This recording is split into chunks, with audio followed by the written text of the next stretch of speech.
Previously on Shadowban Syndicate, Sean, Juan, and Joel were joined by the ever-funny Rodney Smith, also called Lord Petty, on a mind-bender of an episode where the crew took shots at blowing Rodney's mind to the point of no return.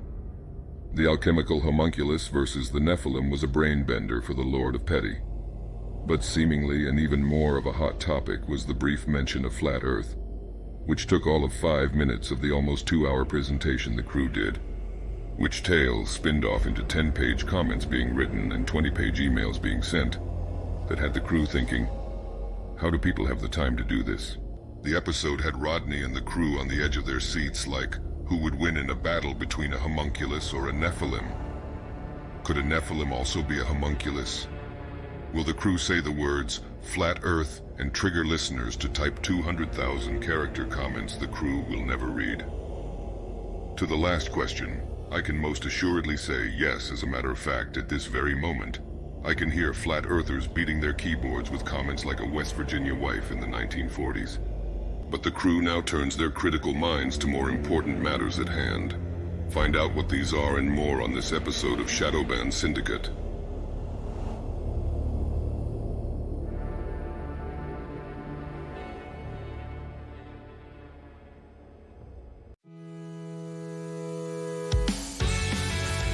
Shadowban Syndicate.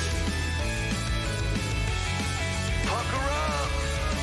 This corpo transparente. They want to tell me what to think. I am over all the lies. I'll uncover what is hidden until they shadow ban me. Shadow ban me. You'll either missiles or non-binary. Shadow ban. Homunculus. Shadow ban me. Shadowban Syndicate. Shadowban Syndicate. Welcome back to another episode of the Shadowban Syndicate. We had a lot of cheeks tight this last episode. Yeah, for the pieces of they were talking online. Bro, a lot of cheeks tight, but guess what? Hey, we have a lot of experts. And good thing that the people who listen to this show and everyone else on the internet is an expert except for us. So they always have an answer for everything. And one of the things that really blew me away, that just blew my mind, I was like, what in the world? And what's that one mean? What the is this? Like when they were like, listen, you gotta keep the cheeks tight in order to keep the entities out. There goes Sean. Look at that. Sean's already bouncing out of the stream and everything. I didn't bounce anywhere, man. Did you see that, Joel? He bounced out, right? Yeah, bro, you bounced out, dude. It looks like there's an entity behind him too. It's probably that one he's been worried about. And it's because the cheeks aren't tight enough, Sean. So instead of us telling people to loosen up their cheeks, we should be telling them to tighten them up so it can be vacuum tight for those entities not to be able to get in there. Because you'll it's get all about Aleister those Crowley'd. entities. You'll get Aleister Crowley'd. I'm gonna, bro, you think I'm kidding? I'm gonna bring some stuff up later on that's got to do with that. But yeah, I was blown away with that piece of information. I was like, that's super esoteric, occult. That dude knows what he's talking about. All right, so shout out to that. They, them, he, she, whatever you prefer. Shout out to you, person, because I never thought about it like that, bro. I think I was more blown away with the fact that almost a 2-hour presentation, we mentioned Flat Earth. And all people got from it in the comments was Flat Earth. That was it. It was like we did a whole presentation on Flat Earth. And by looks of the comments, if somebody just went to the comments and read the comments, they would think the episode was about Flat Earth. It's shocking to me how people can hear one thing and literally negate an hour and 50 minutes of another subject where we were talking about homunculus and Nephilim. And that's why we always say that the FE community is a cult. It's not because that there's not validity to some stuff coming out of it. It's just because of the absolute vitriol and anger they get. No, Joel, they are calm and collected people, because that other comment said that. Okay, they don't bash anybody. All right, so Hey, there was a podcaster recently said he would punch someone in the face. Listen, if they denied flat It could have Earth. been deep fake for all I know. I'm just okay. The commenters always have the right of way, and they're the ones that know the best. So, I think this should be our last episode. My whole last episode of my podcasting career, because everyone's already got this figured out. My thing is just like, if you're gonna leave a YouTube comment, might as well leave a tip. You know what I'm saying? Like, sign up for a Patreon or something, man. Like, you know what I mean? Like, hook us up, man. If you're gonna just like write a whole novel, like you're like, hey man, here's a little story to tell. I'm like, I'm not reading. How do you have the time to do that? Sometimes I'll get emails. We'll get emails, Bro, and they'll be full on books that they typed. And I'm like, how do you have the? First off, I'm not reading it, guys. I'm not reading a comment that's over 100 characters, much less a book that you just sent to me in an email trying to convince me of something that I am not convinced of. And don't think for a minute that the three of us haven't looked into flat Earth. Like, that's, of course, we're in this, whatever you want to call it, the sphere of trutherisms or whatever. We've all looked into it. it's a stationary plane, Joel. Okay, sorry. I get it wrong, guys. I'm sure I'll get lit up in the comments for that. But I feel like that there's no room for error when you're an FE'er. There's no room for error ever. You're always right. And if someone questions anything about it, then they are the devil. They don't believe in God. They don't believe in anything else. Alchemy doesn't work. Alchemy doesn't Well, work. a lot of them apparently. do believe in God too, though. There's a lot of like heavy like FE. No. What I'm saying is, you don't believe in God. Sorry. Yeah, I get you. Plane. so Most it's of only them been- believe in God. It's only been 5 minutes, but they're gonna focus on the first 5 minutes of this. It's this all good, episode, man. We so- love you guys. I mean, if you're gonna be a flat, Hey, at least they're seeking the truth. That's the one thing I like about them. I Yeah. mean, listen, they know that something's not right, but I think it's very. It reminds me of politics. How if you pick one side, if you say something bad about one side, you're immediately the other side. Instead of it being like, no, I just don't believe in either side. I think they're both infiltrated. It can kind of be the same way when you're looking at the plane of existence that we're on. Just because I don't, totally buy into this flat plane doesn't mean that I'm buying into the other side and like I believe in NASA. Like, It means you're a doesn't work that homosexual way. lizard person, Joel. If you don't believe in flat Earth, so That's what's funny, but it's all good, man. I think that people get too stuck on this stuff. Like you said, like it's like that woke ideology. It's like the Q crowd. It's like, Yeah. just de-root yourself, man. It's cool, man. It's all right. You can believe that. I'm not telling you not to believe that. I'm not even proving you wrong because I really don't know. But even when you say 50%, sometimes they get mad. I'll be like, yeah, I'll give you 50%. And they're like, oh. I'm like, what, man? Like, I don't know. I've never been to Antarctica space. Yes. I don't know. Like, if the rockets are really launching, just chill, bro. I think that most of the guys that promote a flat plane that generally have flat Earth as their first name, they do that little thing. They go, it's that arrogant, yeah. like it's that arrogant, I've studied more than you. What are you talking about? You're beneath me. Look, when it's like, no, I just look at everything from a full spectrum. I'm not getting pigeonholed into one thing because there's stuff. pigeons are fake. That too. There's stuff in that you can't prove. You say you can't. You could say you read 1 million books, but you can't prove it. Just like I can't prove a lot of stuff that I talk about. I've done a lot of research. I can say, hey, this is what I think because of this research I've done, but you can't prove it. It's like you can't prove God.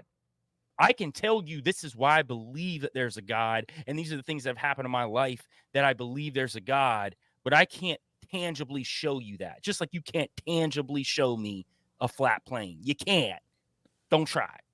A lot of people don't know this, but I was born and raised Pentecostal Christian, so I felt the Holy Really? Spirit. Yeah, I don't know if you guys. I mean, not a lot of people know No, that. that's really the heard first time about I've heard that. that. I don't really drop that a lot on shows, but I felt the Holy Spirit. I know what it feels like to have the presence of whatever it is. It could be, I mean, it could be a reptilian, a lizard person for all I know. I don't, you know what I'm saying? But you feel it in the air. It's like something you could cut with a knife, right? So, listen, speaking of emails, speaking of interdimensional lizard people, speaking of hybrids, speaking of chimeras, that's what we're going to get into. And I have a email that was sent to a close associate of the show that they gave me permission to. I'm gonna redact some of the stuff to protect the person's identity, but the subject goes human guinea pigs and targeted individuals.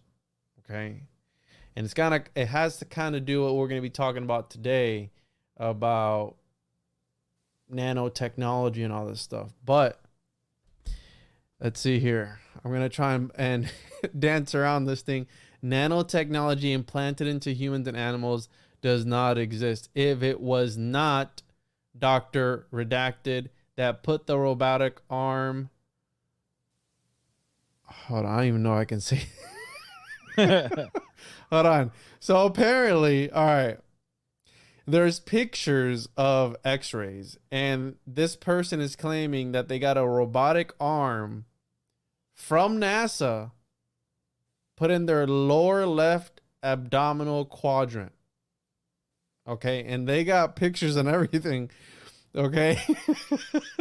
And they're talking about a transmitter / transformer GPS that is in their body. Then I did all by myself and simply forgot the garbage that is in my solar plex that acts as my control. And then it says the R word. And control center was done by me, and I simply forget. And all other anomalies that inside my body was put in by my own 2 hands without consent. I even made my own social security number, and then they list it. Check me out. And then they give their location. I am the most gifted. How else would I be able to do this? So this person, look, there goes Sean dropping out. No, you guys dropped out for me. This person has a robotic arm that's been implanted in their body, apparently. And they have x-rays and they have, what is it, sonar? What it was, not the sonar, freaking ultra... Is it ultrasound where they do the baby? For like, yeah. And they have pictures of this thing, and I don't know how legit it is. It's got their name and everything on top of it, and their date of birth and everything. So I don't know. And I mean, we're gonna be talking about nanotechnology today and some human robots with human tissue and all that stuff. So yeah, I just figured that this was kind of relevant to the episode, and I'll show you guys off air what it is, but. Yeah, it's pretty interesting that there's people out there, and you've heard that all, even in the UFO community, people who are that they've been abducted and they have like weird implants in their body and all that stuff. But yeah, we're gonna be talking about chimeras, GMO animals, bio hybrid animals, whatever comes up. So yeah, you want to start off, Sean, or well, yeah, Joel? the chimera is to me the interesting part too is like how it comes from like Greek myths, right? Like the whole lion, goat, I think serpent maybe, or the 3-headed like beast. And then it's like humans where you say, shout out to Juan, that art imitates life, right? So that's kind of that. They had hey, these are stories, these are myths, people spreading it around. And then now people are actually trying to mix animals. And there's a lot of evidence that they've been doing this for a long time. It's not like a new thing. And not just mixing by animals procreating with each other, like getting a tiger to be with a lion. Actually getting multiple DNA splices and cooking them up together and then creating an animal. Yeah, you were just talking about in mythology, and you were just showing pictures right there, Juan, of the actual chimera that Homer wrote about in the Iliad in 800 BC. And that's a strange one because it's a female and it has the body of a lioness, tail that ends with the head of a snake with a goat head growing from the center of her spine. The creature is actually the offspring of 2 gods. Typhon and Echidna were the the parents of this chimera, which was actually called Chimera. Typhon was the offspring of the whoring Gaia, which everybody knows is Mother Earth. That's and slut. And Tartarus, yeah, because she had a lot of males that were in her life, and she spawned a lot of children. And Tartarus, which we've actually done an episode on Tartary, and that's where we think that Tartary is underground. Tartaros, which is also in the book of Enoch, which the angel Uriel jailed 200 fallen angels that had sex with women, which to me was kind of the first chimera that were created when they created the Nephilim, which I think that these chimera, like the chimera, you've got the Basilisk, which was so poisonous that would actually kill vegetation near it, had 14 legs, hawk features. You had centaurs, which we know what centaurs are. They're like the humans.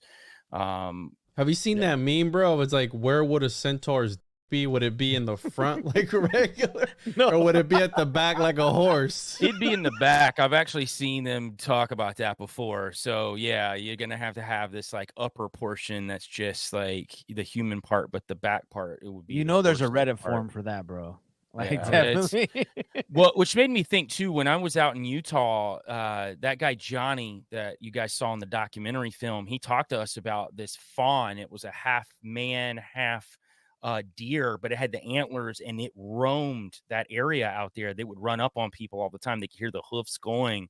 So just another version of a chimera, just because it's not government created doesn't mean it's not a chimera. And I think that fallen angels throughout history have had a deep-rooted part in changing creation. And I'll get into that a little bit later on what I think is going on with governments and Nephilim human hybrids, because I think that's the next gen version of what they're trying to do, plus all of these animal versions as well. And the Bible and some of the extracurricular texts like the book of Jasher and some of those books, Enoch, talk about the hybridization and the DNA manipulation. And I'll break up some Hebrew words for you guys today too that actually talk about the DNA splicing too. So it's all through ancient text. They were doing it before, and I think all three of us are pretty much on the same page that we think there was a lot of crazy technology in the past. So I think that we're just kind of Or different.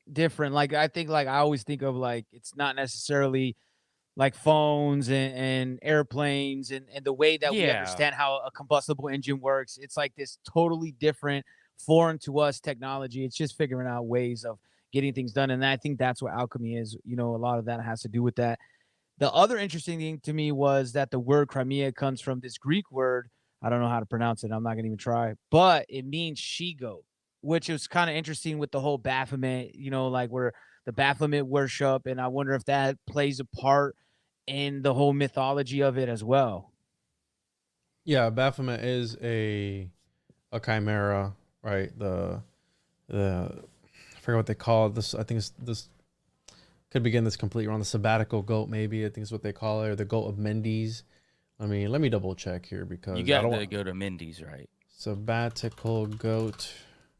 Yeah, Baphomet, sabbatical. Yeah, sabbatic goat, the goat of Mendes. So the sabbatic goat was drawn by Eliphas Levi, and shout out to Wiki for that because you know they're the OGs. But sabbatic Shout goat out to you for shouting out Wiki. Yeah, dude, and shout out to you for shouting me out about shouting out the Wiki article here. So I posted a meme the other day that not a lot of people got. They didn't get it because only the OGs would understand.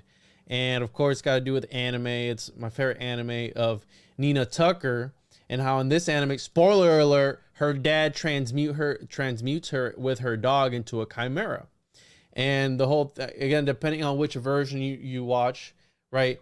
Her mother had gone missing, right? She had left the family, but it turned out that he had created a chimera that could speak the human language before, and it was the kid's mom, right? And the interesting part about this is that, again, depending on which version you watch of the show, she asks, "Why does it hurt in here?" And it's interesting because you brought up the shout out to Merkel for the Shape of Shadows, and the episode he did with Homeboy, was his name Bo? Yeah, Bo Standing Rock.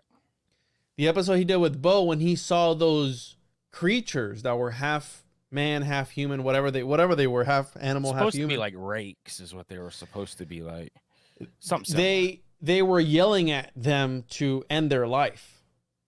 They were telling them like, kill us, like, you know, like almost like they were suffering. And it made me automatically think of this episode where it goes, why does it hurt in here? And it's like, you know, it's dark, et cetera, et cetera. So almost like a very depressing existence. But Sean brought up the idea of life imitates art, or art imitates life, whichever. I think they both are right.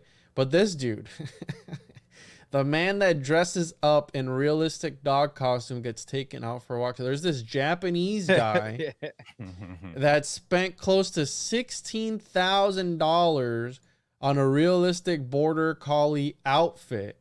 And I automatically, thought about the dog from Full Metal Alchemist, and then quite literally being morphed into the Chimera. And again, it depends on which version you watch, but various things happen.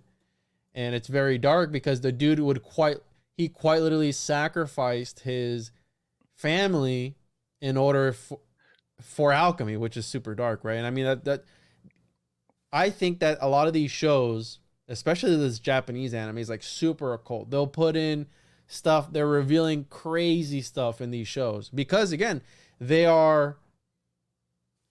it's almost like a revelation of method, but they're taking these concepts from real things. Yeah. They're taking and there's something about fusing fiction with reality that has a more potent effect. So it goes back to that whole Cinemagician, right? Again, almost like a chimera. You take the real and the unreal and you fuse it together and you get like a really potent alchemical recipe, if you will, right? And I when as soon as I saw this, I automatically thought of that dude that's kind of like being a furry, but not really, because this dude's like an actual border collie, which is really weird. But again, you seen the videos? You watch the videos where they're walking them around? No, I didn't watch the videos, but it's pretty crazy, man.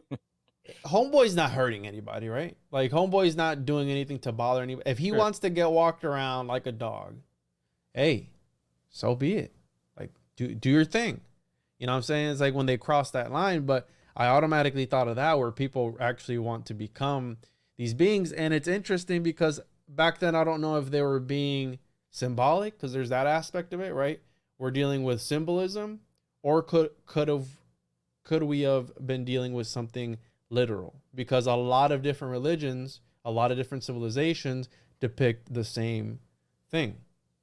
Yeah. Yeah, just like griffins and gorgons and harpies, you know, there's a lot of different cultures that talk about this stuff. A lot of these different, the Hydra, which is another one that goes throughout history too. The unicorn, which is actually in the Bible. I don't know if a lot of people know that, but the unicorn was actually talked about. I've been known that. You've been known that? Okay, well, I just need to go. And Pegasus too, as well, right? It wasn't Pegasus the one that defeated the original Crimea,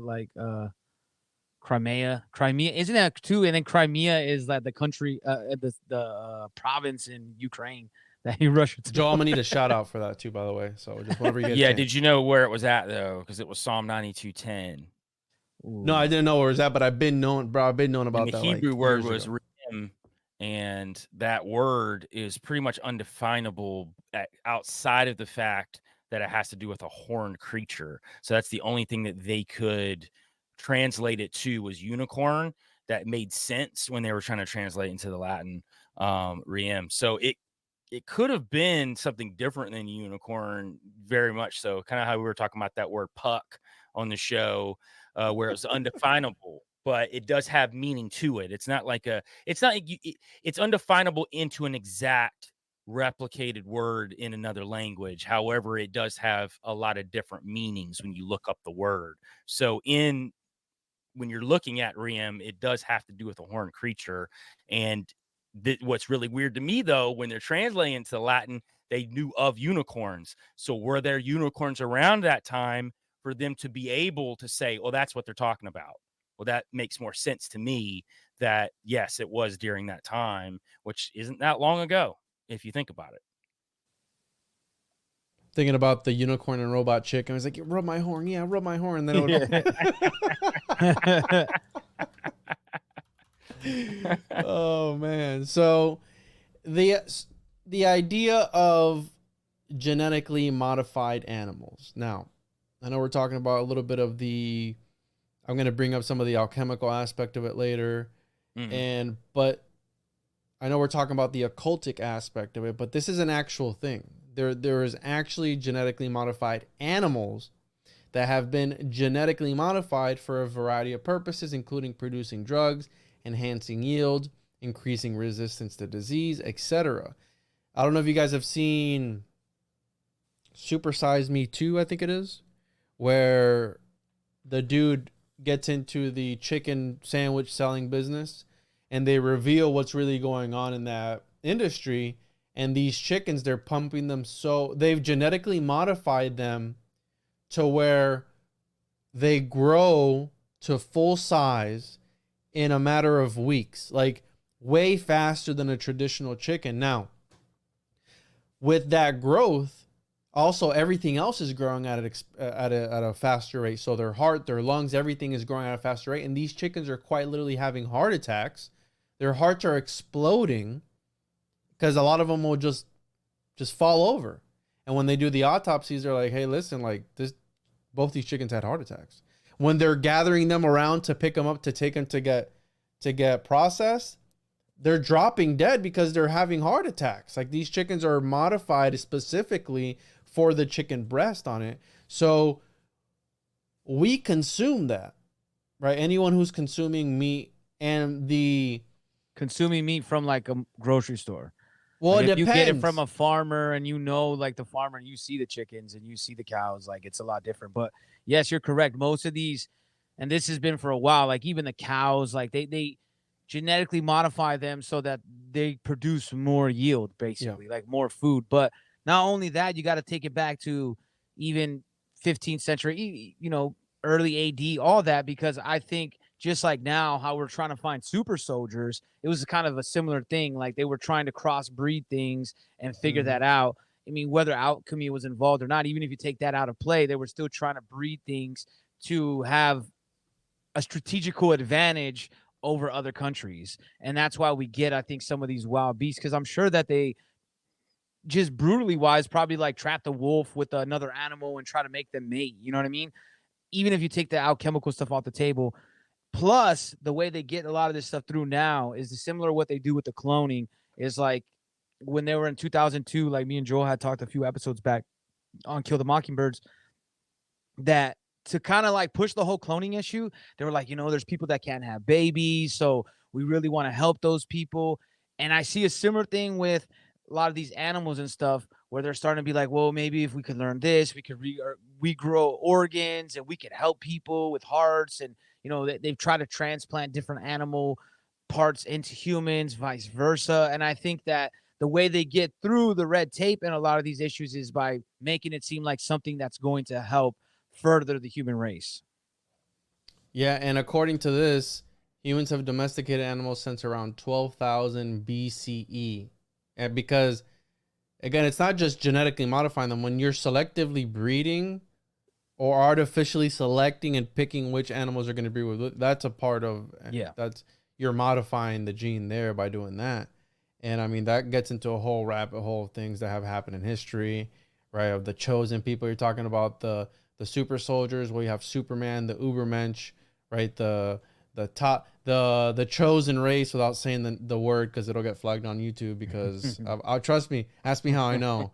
But the idea of there being I remember recently there was reports in the Ukraine of super soldiers that they were shooting at them, they wouldn't go down. And it makes me think of like reports at Skinwalker Ranch with these werewolves, these bulletproof werewolves or skinwalkers or whatever they are. And it's like, it makes me think how much of that could also potentially be some sort of government testing of biological beings, right, that are created in a lab somewhere nearby, and they're just here roaming it.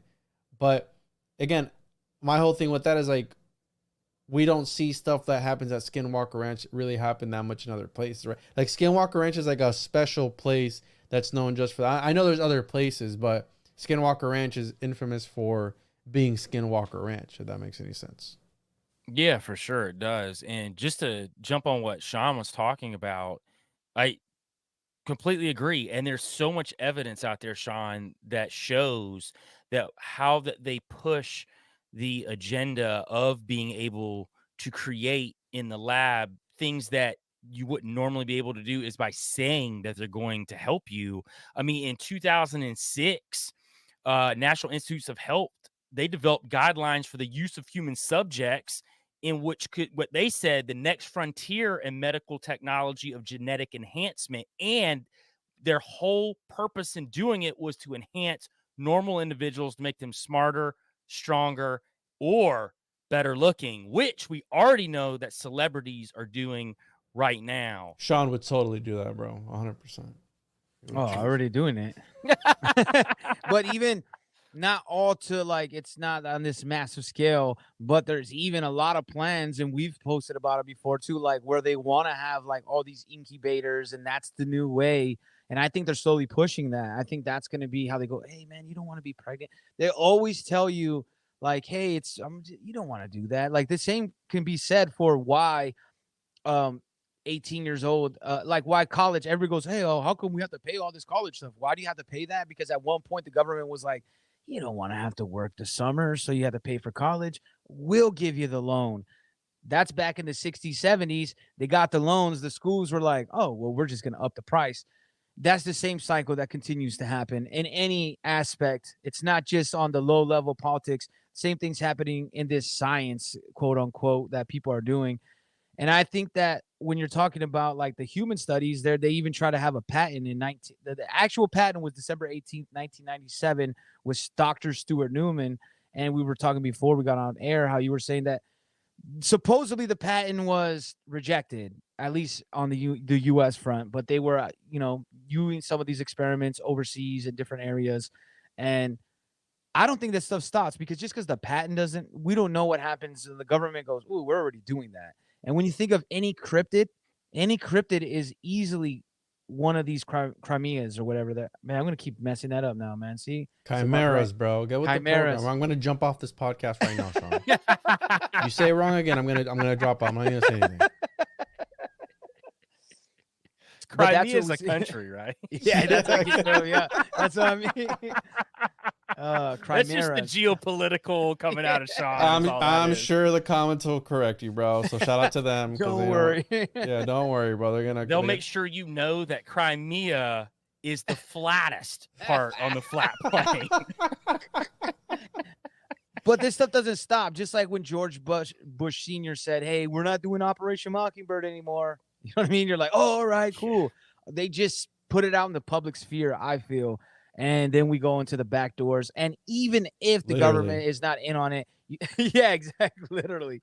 Keep even them if they're tight, not baby. in on it, these people are still doing these experiments on their own. It's already been proven, a lot of documentation. There is like all kinds of different videos. Who knows what's true? But I do know that there has been stuff like a rabbit/man grown in a dish. It didn't get as far. They like put the species together, like the embryos. I think they put the two embryos together and then like mix a little, splice it up together, but it didn't grow out of the dish. Like they had it in the dish. They had. Sure, Sean. That's what they said. A human chimpanzee hybrid. I want to be clear. The human pig. I was going to say pigs with half human blood.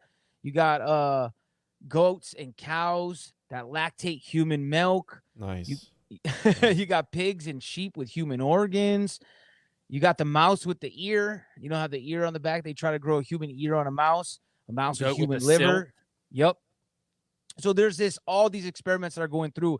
These are the ones we know about. So if we know about these, there's plenty of experiments that have happened that we have no idea about. And it's the same, like you always talk about alchemy and the homunculus. What's really different? And to go back to the word, what it really means, it doesn't just mean she-goat. The other meaning is 1-year-old animal. And then that just made, for some reason, that popped in like a homunculus, right? Like putting all the same parts. You said it, Sean. I'm just... Because I think it's like everything that we post up, like to make it, you have to have different animal parts, right? So you're actually taking DNA from another species and you're mixing it together. So it makes sense that it connects together. You didn't shout And- out Sean. Yeah, shout out You didn't Sean. shout- You got to shout me out for talk because I'm the homuncologist. You have to shout me out. So shout me out, and then I shout you. out for that, man. Yeah, and then shout out to you for shouting me out. Thanks, bro. So and I want to be clear, we love the government on this podcast. I love Joe Biden. I believe NASA. all Papa three Joe, letter Papa Joe. agencies. You know, they're great. I love being governed. So just think, just putting that in there. But so you're touching on these animal human hybrids and how it's sometimes they paint it as for national security, right? It's for the betterment of the country, et cetera, et cetera. Well, in the early 20th century, you have Ilya his name is Ivanov, right? So it's Ilya Ivanovich Ivanov, and he was Russian, and he was a Soviet biologist who specialized in the field of artificial insemination and interspecific hybridization of animals. And he is famous for his controversial attempts to create the human-ape hybrid, the humanzy, by inseminating 3 female chimpanzees with human sperm. But it didn't stop there, because while he was trying to do that, they had put him in Africa, and he actually artificially inseminated, I forgot how many women it was, but African women while he was there against their consent. Okay, so this dude was going above and beyond to try and actually create a human ape hybrid. Okay, and the reason that they wanted to do is, again, for this super soldier program that Stalin wanted to use and all these other guys, because they're always trying to step it up further and further, right? Because again, it's for national security. They wanted a super soldier, and then you have all the, I love World War II history, so you have all these stories of what they were doing for these soldiers to continue to last longer, higher pain tolerance than what the were doing to, right? You have the videos of hand like shaking out of control, like they were all tweaking because they were high as on drugs, right? But it was because they were searching for that, how to break the barriers. And then, I mean, they're known for just that, for wanting to push the barriers of human anatomy by doing sick, messed up things in order to achieve that, right? Again, they thought they were doing the right thing at that time. They thought it was for national security and all that stuff. Now, in hindsight, right? Hindsight's 2020. But this guy, Ilya Ivanov, this was before that. He, around the start of the 20th century, Ilya Ivanov perfected artificial insemination and its practical usage for horse breeding. So because of this guy, we have this technology, okay? He proved that this technology allows one stallion to fertilize up to 500 mares. So naturally, it would only be 20 to 30. But with his technology, it was 500 that they were able to inseminate because of his technology that he was putting forth. So this dude was obsessed with wanting to create this humanity. And it's funny because when I was researching this, I had the page open on my laptop, and my wife comes up from behind me. She's like, what are you looking up at? I'm like, listen, it's for the podcast with the guys, And it's like sometimes, one time I was talking about crop circles, and I had Googled hedgehogs mating, and I had left the window open, like on my, because I have 5 screens. It was open on one of my screens. Again, she comes up behind me and she's like talking to me, and then she looks up. She's like, hedgehogs mating? Why were you looking that up? I was like, I promise you, it was for a podcast. So I got to keep coming up with all these weird excuses on why I got pictures of dog on one screen and all this other stuff. I tell it's for research Hedgehog purposes. porn. Yeah. Homer There it meme goes. now. Homer meme. Yeah, when it does it to me, it does it to you guys. That's Yeah, crazy. that's weird. So Yeah. real quick, the humanzy is a hypothetical. Well, let me ask you hybrid. this though, before you jump into that, because what I've read about him trying to create these humanzees, at least the early part of it, he was literally mating people with chimps. It wasn't just the artificial insemination part, but I know that he was doing it for real. Like he was taking women and men and he was putting them in with chimps and they were actually physically mating. If I'm right about that. I didn't come across that. I mean, you know, shout out to you for knowing more about this than me, right? You probably already knew about this. But listen, dude, listen. 100 years ago, I knew this. Yeah. Well, in these grimoires, there's talks of that, of actually having relations with animals, like directly, not artificial. No, like having relations with that. So I'm not saying it's alchemy, but if it quacks like a duck and looks like a duck, it's Sean, right? So I don't know. I mean, I don't doubt that. I don't doubt that they were doing sick stuff like that.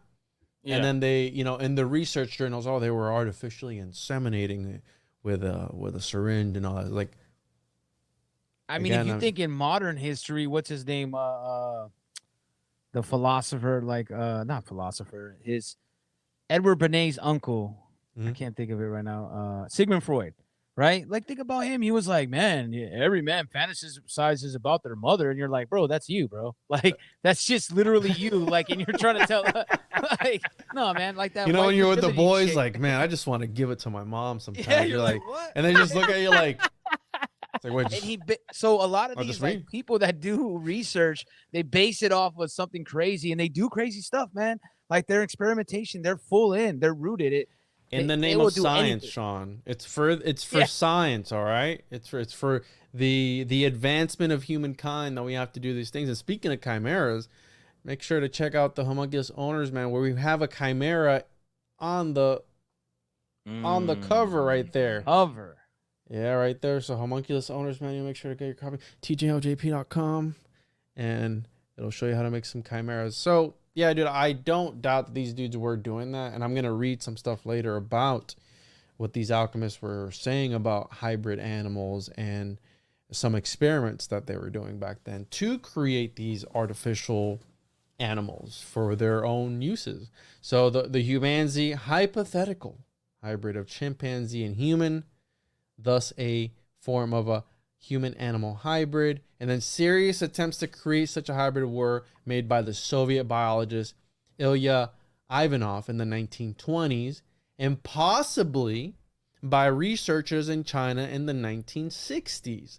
So, though neither succeeded, and the reason they say that they don't succeed is because the sperm doesn't break through, it doesn't attach to the egg how it's supposed to, or something or other. And again, when I looked that part up, I don't understand a lot of the words because I'm not a friggin', in that field, but they explain it to you a little bit that, the thing won't attach to actually fertilize the egg. So, but the idea that they were trying, because again, this is where the idea of just trusting your senses or your intuition, I guess, takes you to a certain extent.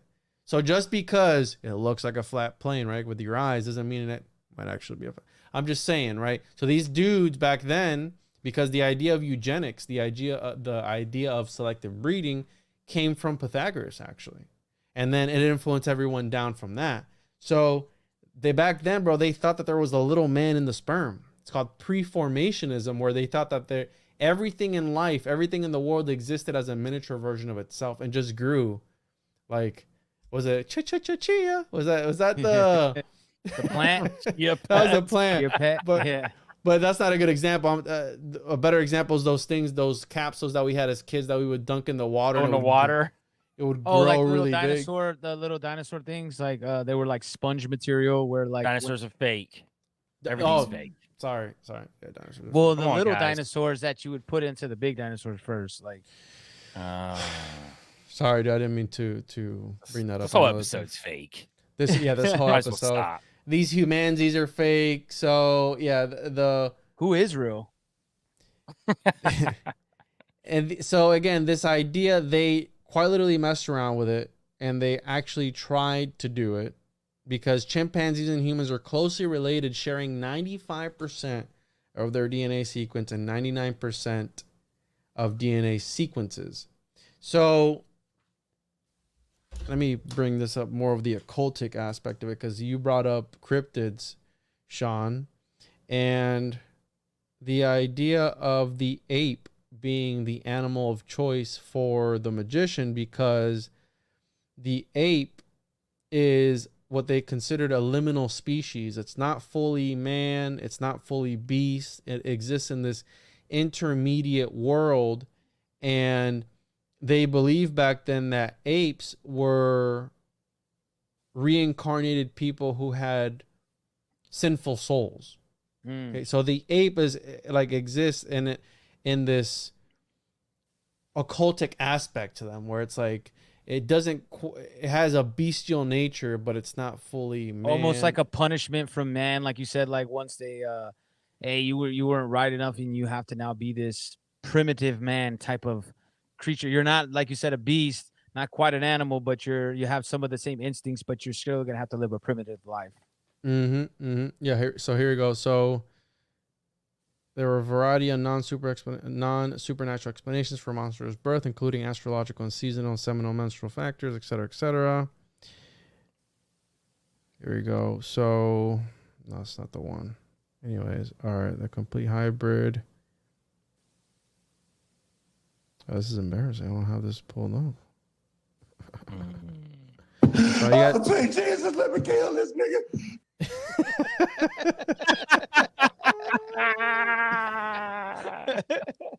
Well, while you're looking for that, one thing we haven't talked about is a couple other chimeras. We got the human hybrid.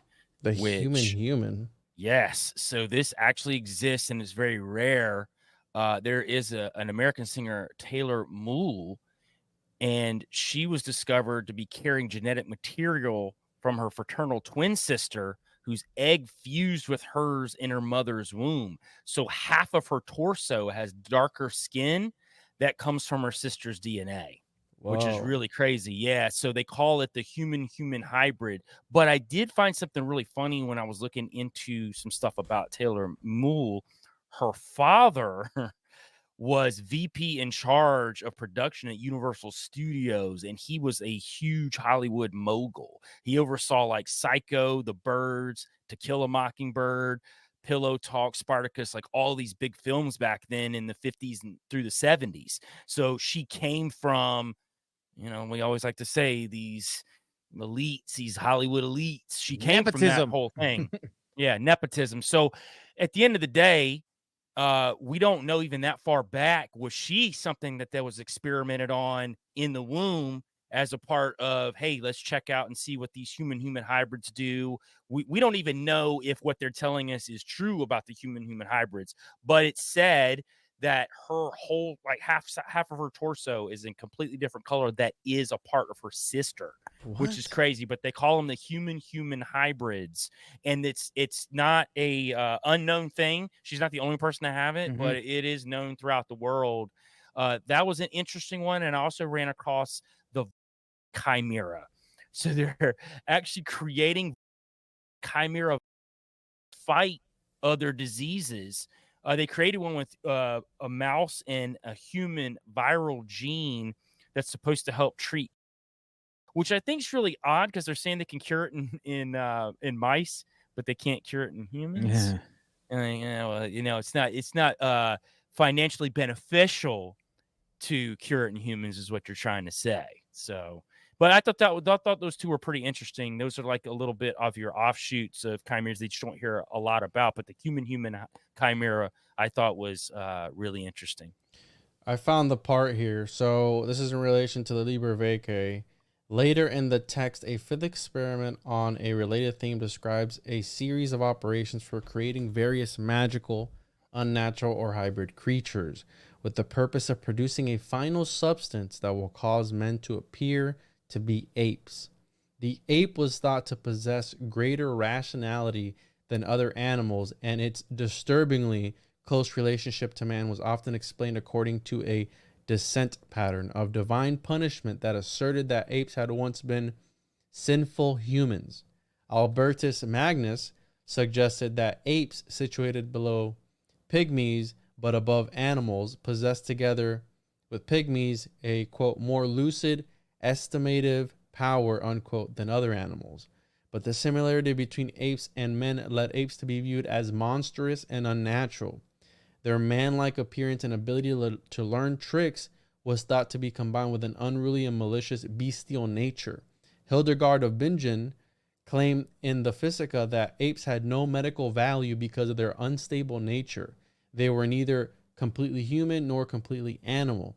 In the creation of monsters, however, the ambiguous and unstable nature of the ape would have enhanced its usefulness to the magical practitioner. So it's funny because Hildegard of Bingen was having visions and being talked to by otherworldly entities. So it's like, right, interesting people to talk about it. And then Albertus Magnus, which I think we talked about him before.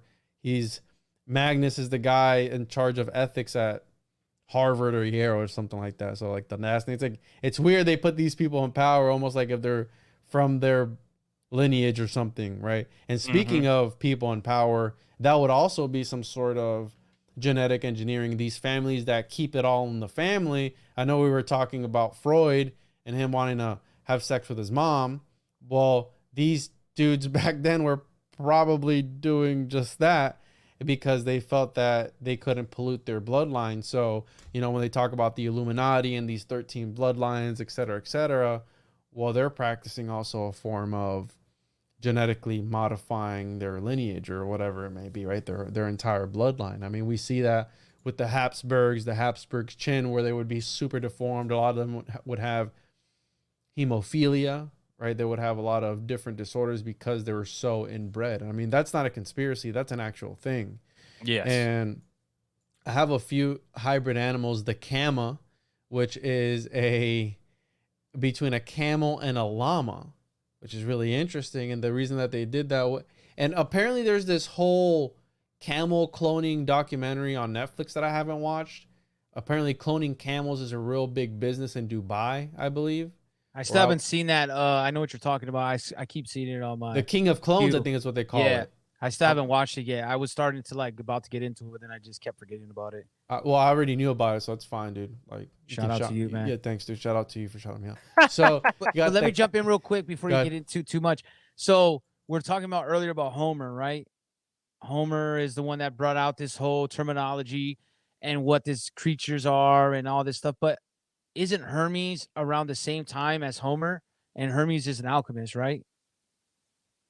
So Homer and Hermes Trismegistus, because there's another Hermes. Maybe I'm thinking of the wrong one, because I think he's a Hermes is Greek god, but it's Hermes Trismegistus isn't. Again, they related to a whole bunch of different people, but because what I'm trying to figure out, what I'm trying to figure out is like this about something that is he writing about this something that's happening for like with an alchemical process that he's just documenting. Like it's sold as fiction, just like we talk about, soft disclosure and stuff like that. In these books, wouldn't it be similar? That's what I didn't know if they were connected or if there's any famous Greek alchemists or at all. Like that would really be relevant. I think. So in this time era, so Homer's 8th century BC. In this time era, the oldest alchemist is Zosimus of Panopolis, and that was 3rd century. Okay. So, but that was 3rd century AD. Okay, this is 8th century BC. So we're talking about way earlier, by a long shot. But I believe that alchemy, it maybe wouldn't have been the name alchemy, but it would have been something similar, right? It's an art, it's a science, it's magic. So I think it would still be existing in that time era, just under a different name. And then if you follow the cosmology, because again, how Joe was saying, Hermes, you have Thoth, Doubt, you have what's the son of Chem? Noah's son Chem, Mazarim, I think is his name was. They thought that it was him, Athothus. So like there's a whole thing which I'm gonna be breaking down soon on a few episodes where like they relate Hermes Trismegistus, the founder of alchemy, pretty much, they tie it to the biblical patriarchs. So like quite literally, again, it's the lineages that they trace. If it's true or not, who knows? But I do believe that during Homer's time there was alchemy, just maybe not under the name alchemy, just and maybe not documented on that because it's called something else. Mm-hmm. Hey, you guys are speaking about animals and chimera animals. Well, I ran across a really crazy one today, and I don't know if it's chimera, but it's odd, and maybe there's something going on there with DNA splicing behind the scenes. I'm actually going to show it to you on the screen here. It's pretty No, interesting. Let's see here. I'm not gonna pull it up. You. We I'm got gonna get a this right camera. here. This is Oh, I the seen that. rare giraffe without spots. Well, actually, that's a falsity because it's one big spot. It covers the whole body. If you really want to say that it's spotless, it's actually spotted, unless you say the white stuff spots, which I don't think so. But this was weird. It's the only one of its kind that they know of that's like this, completely solid. Yeah, And I just ran across it today, and I'm like, hey, we're about to do an episode about chimeras and DNA splicing. And I'm wondering what was done here or what was given to maybe the mother, and this happened. Well, I won't go into exactly what it is that they gave her to not get you banned, but it Bro, could look have at this. happened that way. I was gonna say the same thing. An albino one, world's only known white giraffe. Because I'm like, yo, if there's one Interesting. that doesn't have spots, is there an albino? Look at that. That's crazy. It is. In Wow. Kenya. Wow, that's wild. And when is that article? This is from 2020. Interesting. Interesting as well. That's also kind of like, because I only asked what year because of what you're saying, Joe. I kind of agree because I was going to say that too on some of, and not the level you were going to say about the giraffe, but some of the stuff that we kind of go into. Well, I'll go into a little bit of it now. Like, I think the next step is like, we talk about transhumanism. I think that's part of what a lot of this is. And then, and I think it was 2021, they were talking about those Xenobots. The Xenobots were the replicating, like they're made out of cells, and they were actually able to reproduce without any help. So they they're small microorganisms, but they actually move and function and are able to reproduce. And besides just those, because some of the other experiments where they've put they have these little robot crabs, like they were talking about these little crabs that they're injecting you, and when they're injected in you, that they can fight. Sounds similar to what we were talking about, the red alert that everybody knows in the 2020, that they were supposed to go after cells. And they've tried with a human finger made from a 3D printer, and they actually had made the muscles, and then they use electric shock to kind of bring it to life. So I think that this is this new age alchemy. I almost think transhumanism is a new age alchemy, because they've now have this newer technology or modern technology, whatever we want to call it, the technology of our time, and they're adapting it with the technologies of the past. 100%. Yeah, no, definitely. And it's how they take these concepts, how I mentioned earlier about all these movies and all these things that they put into animes and they take real concepts and they put it into these fictional places, but they also apply it in other fields, right? So I know I'm beating a dead horse, but alchemy, all the operations that they were doing for that's what led to chemistry. Not necessarily that chemistry is alchemy, but because the endeavor of these alchemists searching for the Philosopher's Stone, the processes that they were going through, that led to modern day alchemy, which modern day alchemy is connected to quite literally everything, right? It's connected to medicine, to everything else. So from the woo-woo comes the real stuff that's, right? Because a lot of the woo-woo stuff might not be beneficial, but from that ideology, it evolved into stuff that could be beneficial for some. I'm not saying all medicine is bad. I know some of it, a lot of it is, right, pretty corrupt. And I've seen it myself with my dad who has MS, and the treatments and all that stuff that come with that. And the pricing of that, where the people who can't afford it, they don't take the medicine and they deteriorate. They deteriorate, and they quite literally just wither away because they can't afford to buy the treatment, which is $30,000 to $40,000 for a 30-day supply. So we're not talking about $600, $700. We're talking about 30 to 40 grand per month for one shot per day. So a 30-day supply. And again, I've lived that because my dad literally has that, and I've seen the bills and I've seen all that stuff. Because when my dad first got it, he didn't have health insurance, so he didn't take it for like 6 months when he first got it because he couldn't afford it. Until then, he got a health insurance plan and all that stuff. But yeah, I saw that firsthand. And like when they diagnosed him, that we went to the doctor was like, yeah, I can't even. He's like, yeah, you're too. He told me, he's like, yeah, you're too poor to afford this. I'm not even gonna give you the script because it's not a prescription, it's a treatment. But the doctor was like, yeah, you can't afford this. And my dad's like, bro, you don't know what I can afford and can't afford. Yeah. But then when he gave him the price, he was like, yeah, I'm gonna have to think this through. My buddy's dad had MS, and same thing. He couldn't afford the treatments. This was years ago, like probably like 10, 20 years ago, somewhere around that range. And the worst part was he was doing like he was deteriorating a little, but he was trying to live his life. And this is where like and seemed like he was doing well. Went back to the doctors. They said, hey man, you got like a week to live. He literally died that night. What? I swear to God, like it was like, so he had all this hope, and it's like, man, I'm gonna beat this. And he months of just like looking like he was trying to get better, like, and you're like, all right, man, maybe this isn't gonna affect him. And I swear, he went to the doctor's office. They told him, man, you got like a week to live. Like after they run all the tests and told him this and that, and then he died that night. Like later on that night, that's where I think that comes with that whole pushing you, not only not getting the treatments, but like planting those seeds into our brain. So whatever they are hiding from us, besides that the world is not round, is that we have like the ability to maybe regenerate cells or regenerate stuff or whatever we have, the powers we have within us. It's restricted, and they push with medicine. And if you don't got the medicine, then you're gonna die. And that's basically what they told him. Like, if you don't get this, like right now, you're dead already. And then the human brain goes, oh, we're dead. And that's it. Yeah. Yeah. And this relates to, in my opinion, to the whole Nephilim idea, because if we take the idea of these spirits after they were wiped out from the flood, they were super angry. And I think I've mentioned this with you guys, where those entities, right, they still exist. Energy cannot be created nor destroyed. It still exists. It can only be transformed. So when they got wiped out from the flood, they stayed around.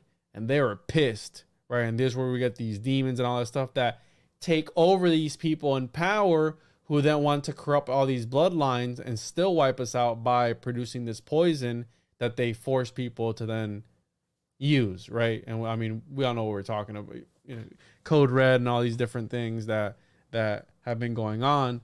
So I think that's linked to the whole Nephilim idea, where they're still trying to corrupt all these bloodlines and still trying to wipe humanity out how they were at the beginning. And it, not even if they don't want to wipe them out, they at least want to modify them, maybe perhaps for them to be more accessible through. And that's why you got to keep those cheeks tight, because if you keep them too loose, these entities, right, it's gonna happen like how Sean, he was being touched by these interdimensional entities at night because he was sleeping with with loose cheeks. You got to tighten those cheeks up a little bit and keep these entities out. You know what I mean? No Taco Bell before bed. You know what I'm saying?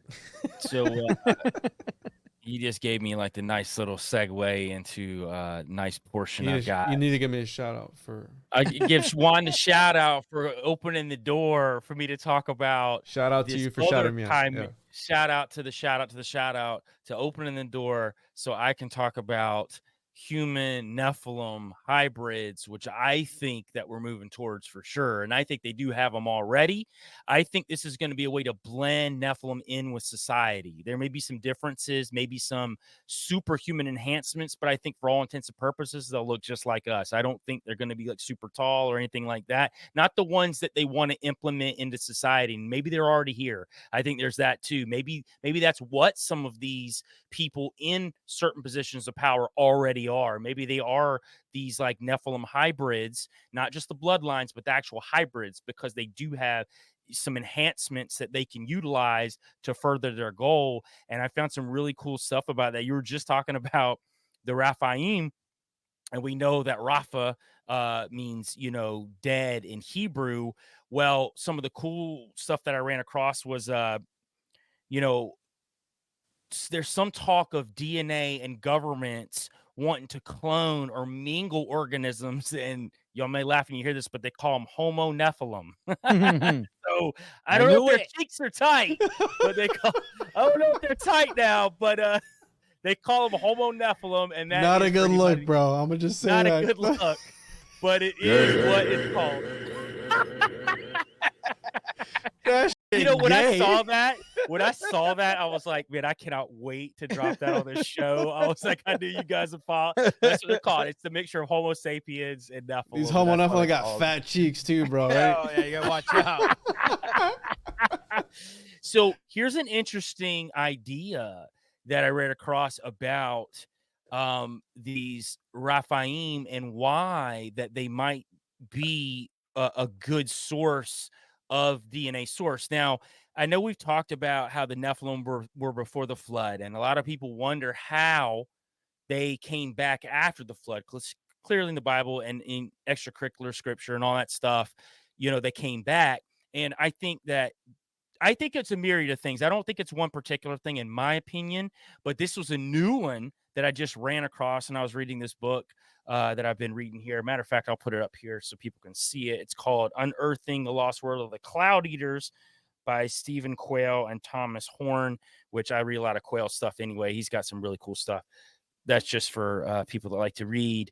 But one of the things that they talked about was the fact that the Rephaim and the Nephilim of ancient text, you know, they're the spirits of the dead, Nephilim in the grave.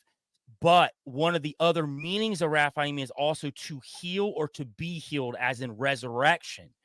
So in the Ras Shamra text, which is in the Ugaritic text, the Rephaim are described as both human and divine beings who worshipped Baal, the ruler of the underworld, which I think Baal was a fallen angel, where the Rephaim served as his acolyte assembly of lesser gods, kings, heroes, and rulers. And this is when they were on the earth. This is crazy. These beings were believed to have power to return from the dead through incarnation in bodily form as the Nephilim. They had the ability to be reincarnated in this way as living Nephilim, which would be the explanation for why the Nephilim existed before and after the flood. So I thought that was insane. Also, the fact that in the book of Job 26:5, it says dead things are formed under the waters. So are formed is the Hebrew word chawul, which is the meaning is to twist or whirl as in a double helix coil or genetic manufacturing. So what Job is telling us here is that the dead things, the Rephaim, are formed under the waters as part of this DNA manipulation that they're trying to push now. If you look at the Bible, they give you warnings in Revelation and throughout scripture about giants coming back. They consistently say that. They warn about the giants.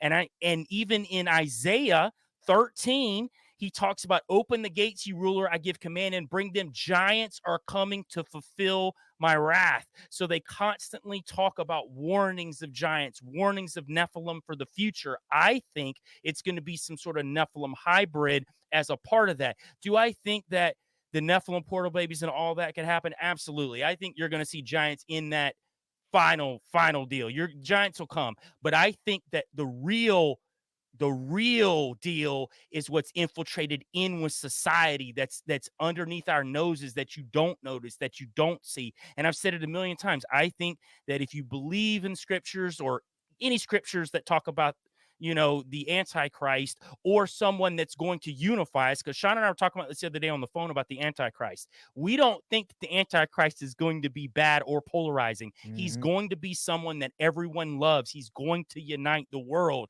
That's the point. Everybody's like, oh, Trump's the Antichrist, or Trudeau's the Antichrist, or they name off all these names. None of these people are going to be the Antichrist. They're too polarizing. They're not going to be. I think that he will be a Nephilim hybrid of the highest order, and I think he'll look like us, he'll sound like us, but there will be certain traits and things that he'll be able to do, like heal people or whatever else, to mimic what Yeshua or Christ did on this earth, because he's got to be the antithesis of that. And I think he's going to come out of the Middle East. I just don't think he's coming from the United States. I don't think Donald Trump's the Antichrist. I think that's absolutely ridiculous. But That's my take on where I think this whole Nephilim human hybrid stuff's moving towards. I think that it's talked about in scripture.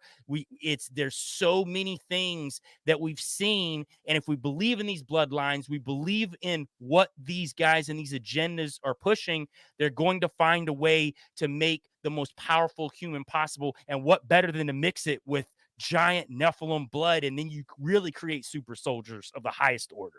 And then just imagine they already knew how to do this, right? They've been doing this for thousands and thousands of years, so they keep tightening up the plan, man. They're like, okay, we know that if we make a bunch of giants, that people are aware that, hey, this thing is dangerous to me, that we may have to find a way to defeat this, to infiltrate people, to look exactly like us, to maybe have abilities, but to be basically on the surface look identical to any human. I think that's perfect. And when you go to like even the transhumanism part with the Nephilim, I think the goal, whether it be fallen angels, government, bloodlines, whatever you want to call it, or who you want to place the blame on, I think the ultimate goal, in my opinion, is to turn away people from God. And they can't do that if you have free will. If you're part Nephilim or you're part machine, your free will is probably gone, because now you have altered the and that is in turn going to bring nothing but I don't see you being able to use free will if you are created from something else. The golem, right? The golem. So artificially creating. And a question there. I don't know if you can check your translations. I heard you say "open the gates." Is that another way of saying "open thy cheeks"? Or is there any connection there? I know Enoch said that in, I forgot the verse, but right, opening the floodgates. Could that potentially be symbolic for something else? And then there's another story that I've heard about where they found the tomb of Nimrod, which allegedly Nimrod was one of these Nephilim rulers, right? Whatever he was, demigod, demidemon, whatever. And that they were able to extract the DNA from that. And that is what they're putting in all these other things that they're making people take in order to pollute the bloodline. But maybe potentially, if they actually did find the tomb of Nimrod or whoever, and they are using that to potentially clone this, what'd you call it? Nephilim human, Homo Nephilim. Homo Nephilim. That's what they're called. Homo Nephilim. With some fat ass cheeks, Some bro. legit Some word. Some cheeked up Nephilim, man. They're just like all right over that. Have you heard about that before? Where I've heard that story where they found this tomb and they extracted the DNA from that. And they're trying to do stuff with that. Now, I heard it was Gilgamesh. I didn't hear that Or, it was or Gilgamesh. Nimrod. Yeah, I might have been that. Yeah. Now, I will say this about Nimrod, because there's varying ideas about what Nimrod was. Now, from the guys that I know that just literally travel the world and just study Nephilim and giants, and that's all they do, from what I hear them say, and I tend to agree with them, Nimrod is more of like what we would consider a familiar, which would be like if you had a vampire and they had their familiar, it was a guy that really, really wanted to be a Nephilim, but wasn't. He never got there, but yet he was in he was a handsome, athletic guy. He was like the Captain America of like humans, right? Really? He was upper tier human level, but he was not a Nephilim. Now, as far as him being imbued with some sort of power from fallen angels or Nephilim or whatever, The yes, Philosopher's Stone, maybe. he rolled with them. Yes, he did. But he made it a point because he trickled down from Noah's line and he just like bucked because he was like, I'm creating my own thing. I'm building this Tower of Babel, which, by the way, I do not believe was an actual tower. I think he was trying to open a portal to get into heaven, the heavenly realm, and he, along with Nephilim, Raphaim, whatever, fallen angels, were trying to do that. It was up high, because I do believe it was up high, but I don't believe that he was actually building an actual tower to the heavens like you see in the little pictures and he's standing out front. Like, it wasn't like that. I think it was a piece of technology, or like Sean likes to say, a different kind of technology that they had back then. I think he was trying to tap into that other realm. I think that's what he's trying to do. So I don't think Nimrod actually was a Nephilim. I know a lot of people say that, but I've done a lot of digging on it. I just think he was a familiar. I think he really, really wanted badly to be a Nephilim, but he couldn't. The comment section will know. They'll correct you for sure. They'll Joe. get you. Is that why the word Nimrod, though? Because the word Nimrod, I think in like the 40s, 50s, and even the 60s, it means a foolish person, an idiot. Nimrod. Yep. Interesting. Yeah, it is actually. So, they say he was foolish for what he was trying to do. Now, Nimrod was a very smart man. He was very smart, but he broke away from the Noah lineage because he just was infatuated with Nephilim. He loved it. He wanted the power, everything that came with it. I'm sure he had some entities that were talking to him. That he was clapping those that. Nephilim cheeks. Let's be honest. Well, I heard he had Nephilim women that he liked to enjoy. I don't know how much they enjoyed it because they were so much bigger than him, but it's an interesting tale about Nimrod. I don't think a lot of people know that. I think people just attribute Nimrod as being a Nephilim. And hell, maybe I'm wrong. Maybe I'm wrong, but you're probably wrong. Probably wrong. And I know the comments will tell me that, along with like how the Earth's flat. Well, for that, I gotta shout out. So this is a good segue into what I want to talk about it, because you're talking about these demonic entities, maybe perhaps coming forth into our dimension, etc., and part of this homunculus lore, and in these grimoires, you have the idea of homunculi being artificial demons, right, or vessels for demons to be put into them. And it's funny because in the mid-13th century, Willem of Alver, I always get this wrong, Alverning, I think is how you say it, condemned the Liber Vaecae as a book of evil operations to produce mixed species that were against the laws of nature. He equated the generative experiments with the attempts by demonic incubi and succubi to collect nocturnal emissions and produce monsters such as giants from them. In the following century, Nicole Oresmes, and that's a whole long Latin name, written in the 1350s, denounced experiments that use sperm, poisons, and other substances as malefic magic. Use of these abominable mixtures was technically natural, but was condemned on the ground that it intended great harm. And they also get into here where they call, by William's more interesting condemnation does not imply that demonic assistance is involved. Instead, it suggests that the practitioner himself acted like a demon by trying to create monsters out of abominable mixtures. So we have here, this analogy is understandable from the perspective of medieval demonology because the practitioner of the Liber Vaecae was trying to manipulate the appearances of things, both by making semi-human or hybrid creations and by using their body parts to make men appear to be animals. Demons were thought to be able to manipulate appearances and create illusions that deceived the senses and led men astray. So we have this connection with the homunculus and the demons, okay? The idea that, I believe it was St. Augustine, where he's talking about his City of God story, where the people's sin had them transformed into birds and lycanthropes and like these dogmen. But then he didn't believe that the demonic entities that did that actually transformed those men into those entities. It was maybe just perhaps the appearance, because he didn't believe that demonic entities could change the biology, and the biological structure of people. So you have that connection there. And it's funny, in the University of Paris, 1277, they had condemned the creation of human beings from putrefaction. So they condemned it as heretical at the University of Paris in 1277, quote, that if in some humor by the power of the stars such as proportion could be achieved as is found in the seed of the parents, a human being could be generated from that humor, and thus a human being could be adequately generated from putrefaction. So they condemned it as heretical the idea of producing life from putrefaction, which is alchemical. So, and it's like, if it's all make believe, then why are you banning it? why would you ban it? Right? Like, why? Well, I got a question for you. So was No. the homunculus, like when the lure of homunculus, is that before or after the flood? That's after, bro. Okay. So what about this, right? How could Nephilim come back? Through alchemy. Maybe they already fallen angels, like Joel always says. They have all this knowledge. Well, you know playing who- the long game. You do know who introduced alchemy to the world, though, right, bro? No. The Nephilim. Yeah. Well, That's well, then absolutely even, right. but even perfect, like that even fits a little bit more. They're go, okay, we see this is the game plan. You're gonna you're gonna wipe everything out. Knowledge. There it goes.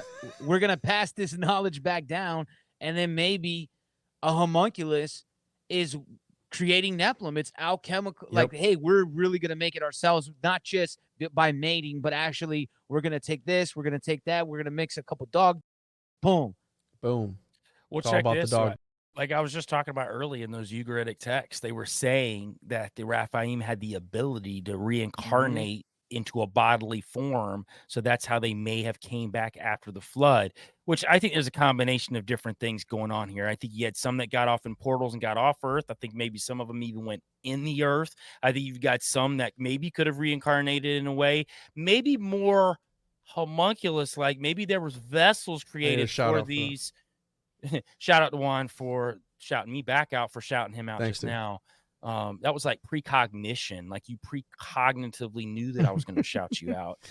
But these spirits that Raphaim could even connect into this homunculus that was created too. So we don't even know that. What if these homunculus were even created as vessels for these Raphaim? There's so many different options on the table when it comes to this, which is mind-blowing, and I love it.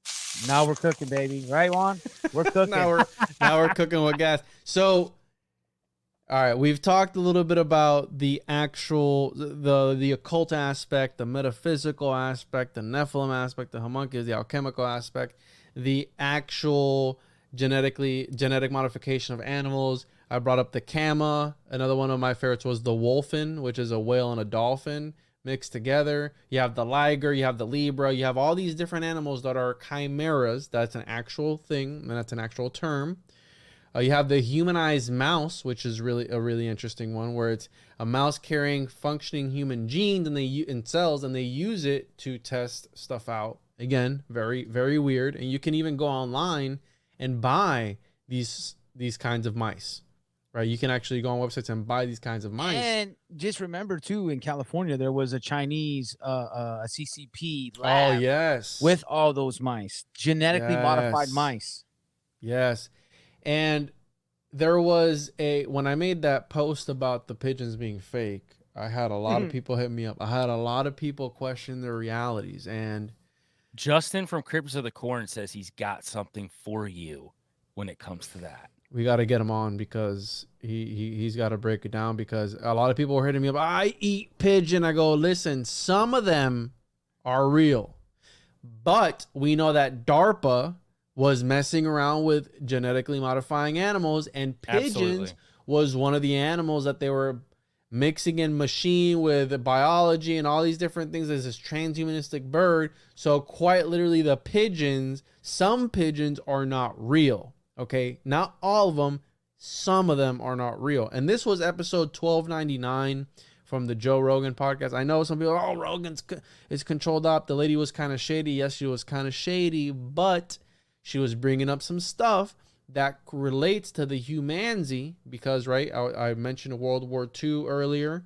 And during the Roswell incident, that was supposedly the Russians had Stalin.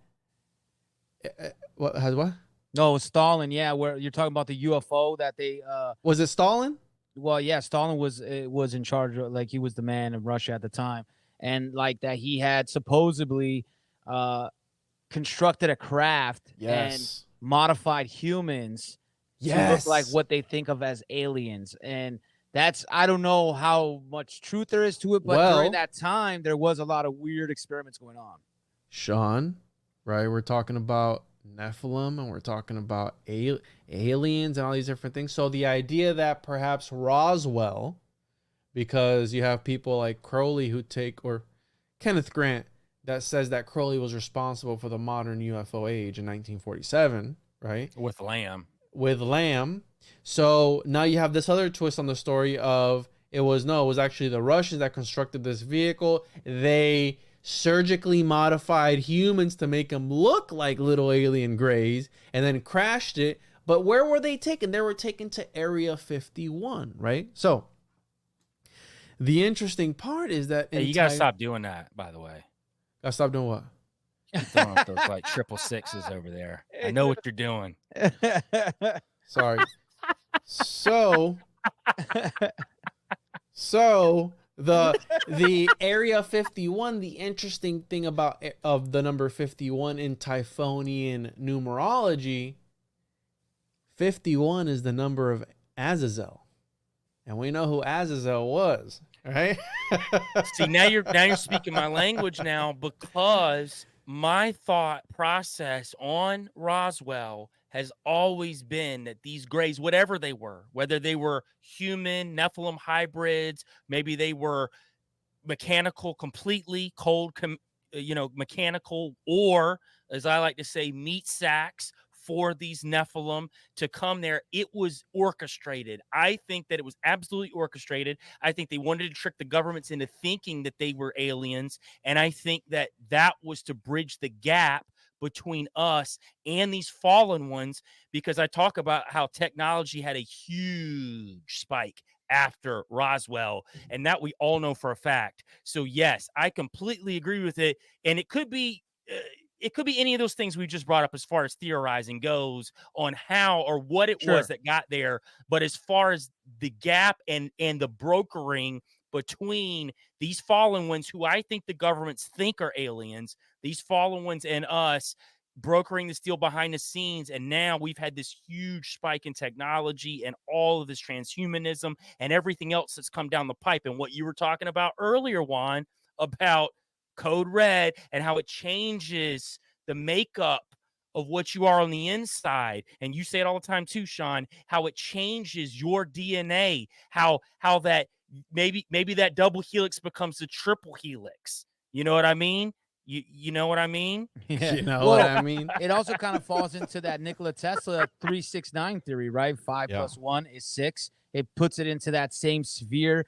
And for sure, like, not only with the Code Red, but we saw before that DARPA has been with nanotechnology trying different things. Like, there was videos way before where they were injecting soldiers with stuff that was tracking them and checking their heart rate, their blood pressure. So keep that in mind, Sean. Sick. I'm going to bring some stuff up in relation to Superman or the Übermensch, right? So, and that's why I brought up Kenneth Grant and the Area 51 connection, and the reason it's 51 is because 51 is the number of Azazel, which is, right, the leader of these beings, right?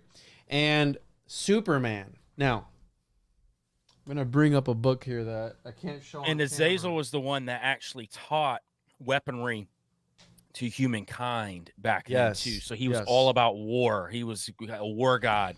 So he was one of the 200 that apparently got locked up by Uriel. We were talking about Tartarus earlier. So yeah, Azazel's known throughout history as being this particular god of war. So he's definitely pushing any kind of war agenda. So we have here, I have this book. I can't mention the name, but whoever wants to hit me up, I'll tell them the name of the book. I can't say it on air because there's people listening that like to harass other people. And I'm being serious when I say that. So synchronistically, we're always developing ideas and constantly doing research. Sean and Joel can relate. We're always reading about different things, and especially the stuff that in the realm that we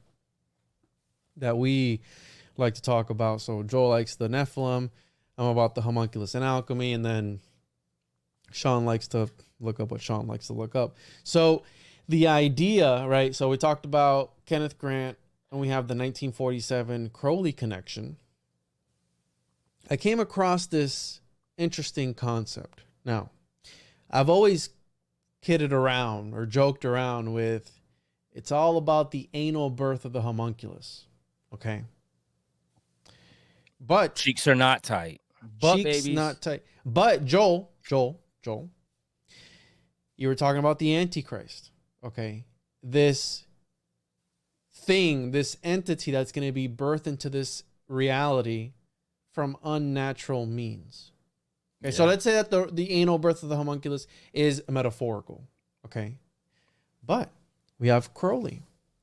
Aleister Crowley is recorded as having an intention to, through homosexual magic and alchemy, create a homunculus, another word for a golem, that would be born rectally from a male and whose birth would herald the start of a new era.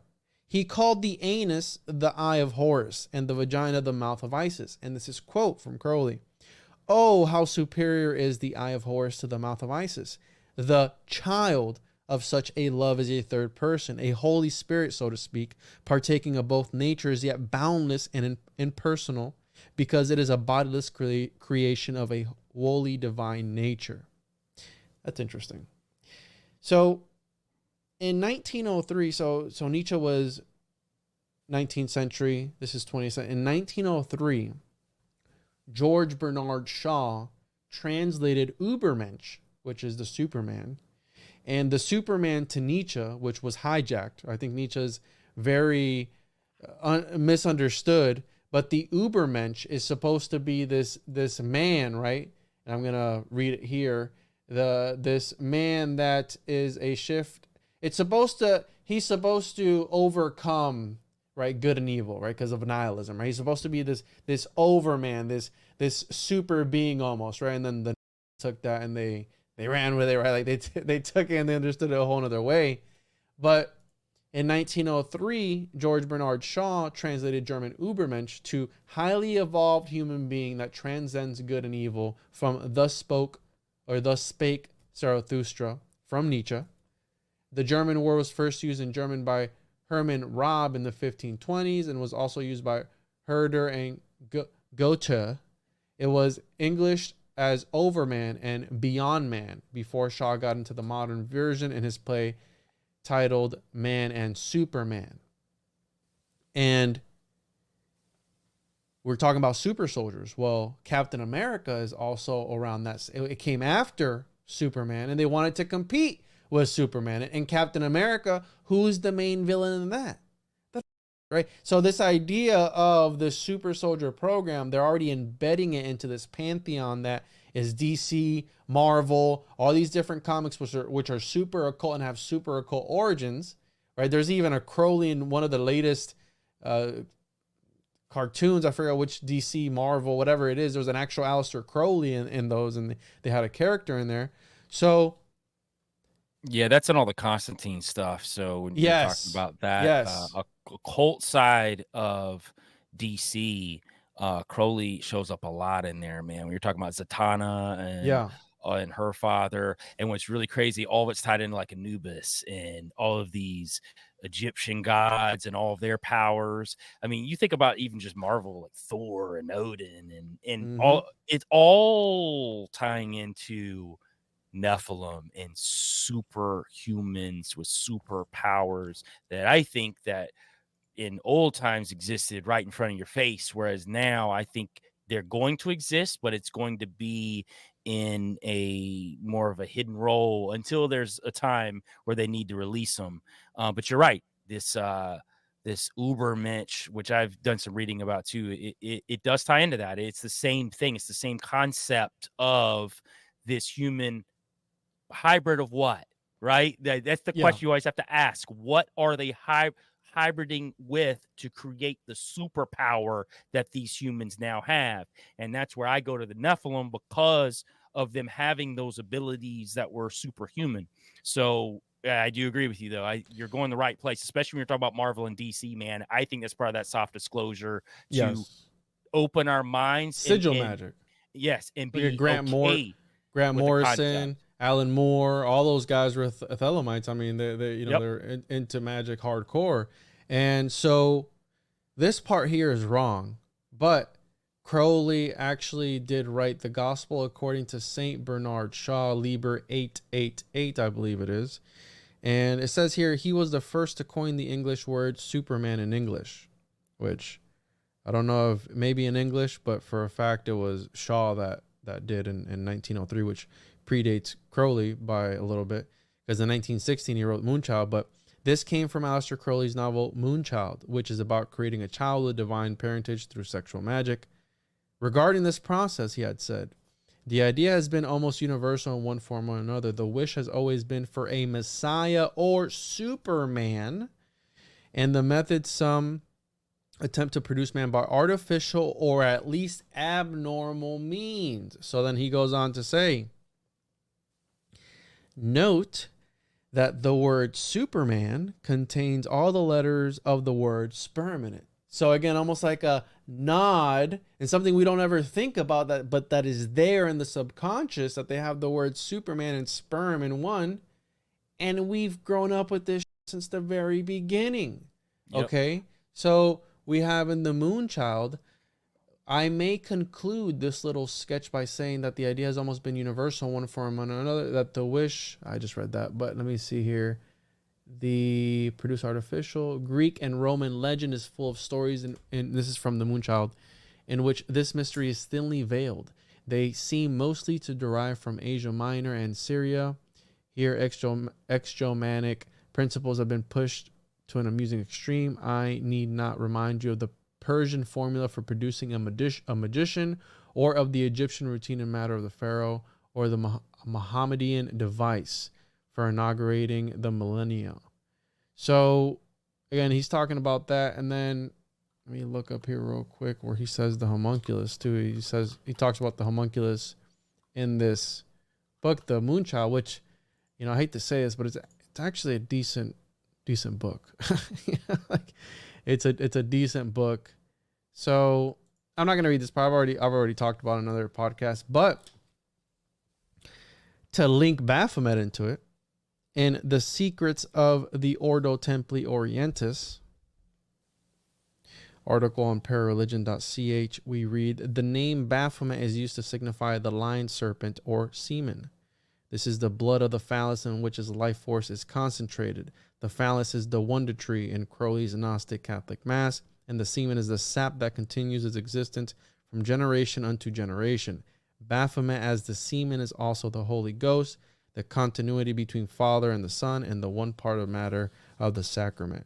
So certainly the acolytes of Aleister Crowley are taught that the way to creating a servitor, an artificial spirit created as a servant, is to make a sigil representing it and then bring it to life by applying fresh sperm to a physical representation of the image. So when you think of all these SoundCloud rappers that have all these face tattoos, right? They almost look like the golem, right? Like the golem that is animated by it having writing on its.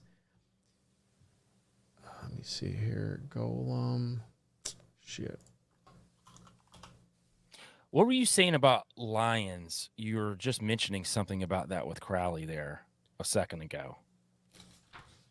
So he's talking about the Baphomet is used to signify the lion serpent or semen. So if you think of the Baoth, which is right the demiurge is always represented as this lion-headed serpent. Well, what if it's not that? What if it's insinuating sperm or a worm or something? Because if we look at you have Darwin from the Darwin theory, he was obsessed with worms. He studied worms for 39 years. And here is a picture from 1882 where they have this drawing of man coming from a worm. And Darwin studied worms for 39 years. And he quotes, "Worms have played a more important part in the history of the world than most persons would at first suppose." So again, what did this guy know? Because the theory of evolution comes from him. Right. Yeah, it made me think though. You brought up the lions. This is a nuts verse too in 2 Samuel 23:20. There's this guy called Benaiah. He's a son of a valiant man. He's one of the mighty men of David, and it says that he did many like valiant acts. He actually slew 2 lion-like men of Moab, and when you translate lion, it's Arari. In Hebrew, it means literal lion. So these were chimeric lion men that he slew. This was back in like Goliath days when they were fighting Nephilim on the regular. So it just made me think about that aspect of these lion men. So what is it about this lion DNA connected with men that constantly comes up, even in comic books? You see that a lot in comic books too. You see that a lot in any of the chimeric stuff. You know, Thundercats, man. I was just thinking thunder. Right. So yeah, that is true. And then what about like going back to where you were talking about the flood and getting rid of the Nephilim? Maybe the worms have something to do with, like, we don't know what it deteriorates to, and when a Nephilim resurrects, like, depending on how the formulation of a Nephilim, whether it be from a fallen angel actually conceiving or this making them like homunculus, maybe when they're wiped out, their DNA is on these worms, or maybe the worms ate the flesh and they have that DNA within them, and then now you can use that to extract some of the DNA with the other things you're mixing with it to create a homunculus Nephilim. Like in Aliens, the movie Aliens, the black goo. Maybe that's what the black goo is. Yeah. Right? We see this black goo everywhere. Well, I mean, what if that's what that is? Hey, but you're onto something. All right, Joe, I know. Goo. Give me a shout out, bro. You're on. Shout out to Juan talking about black goo.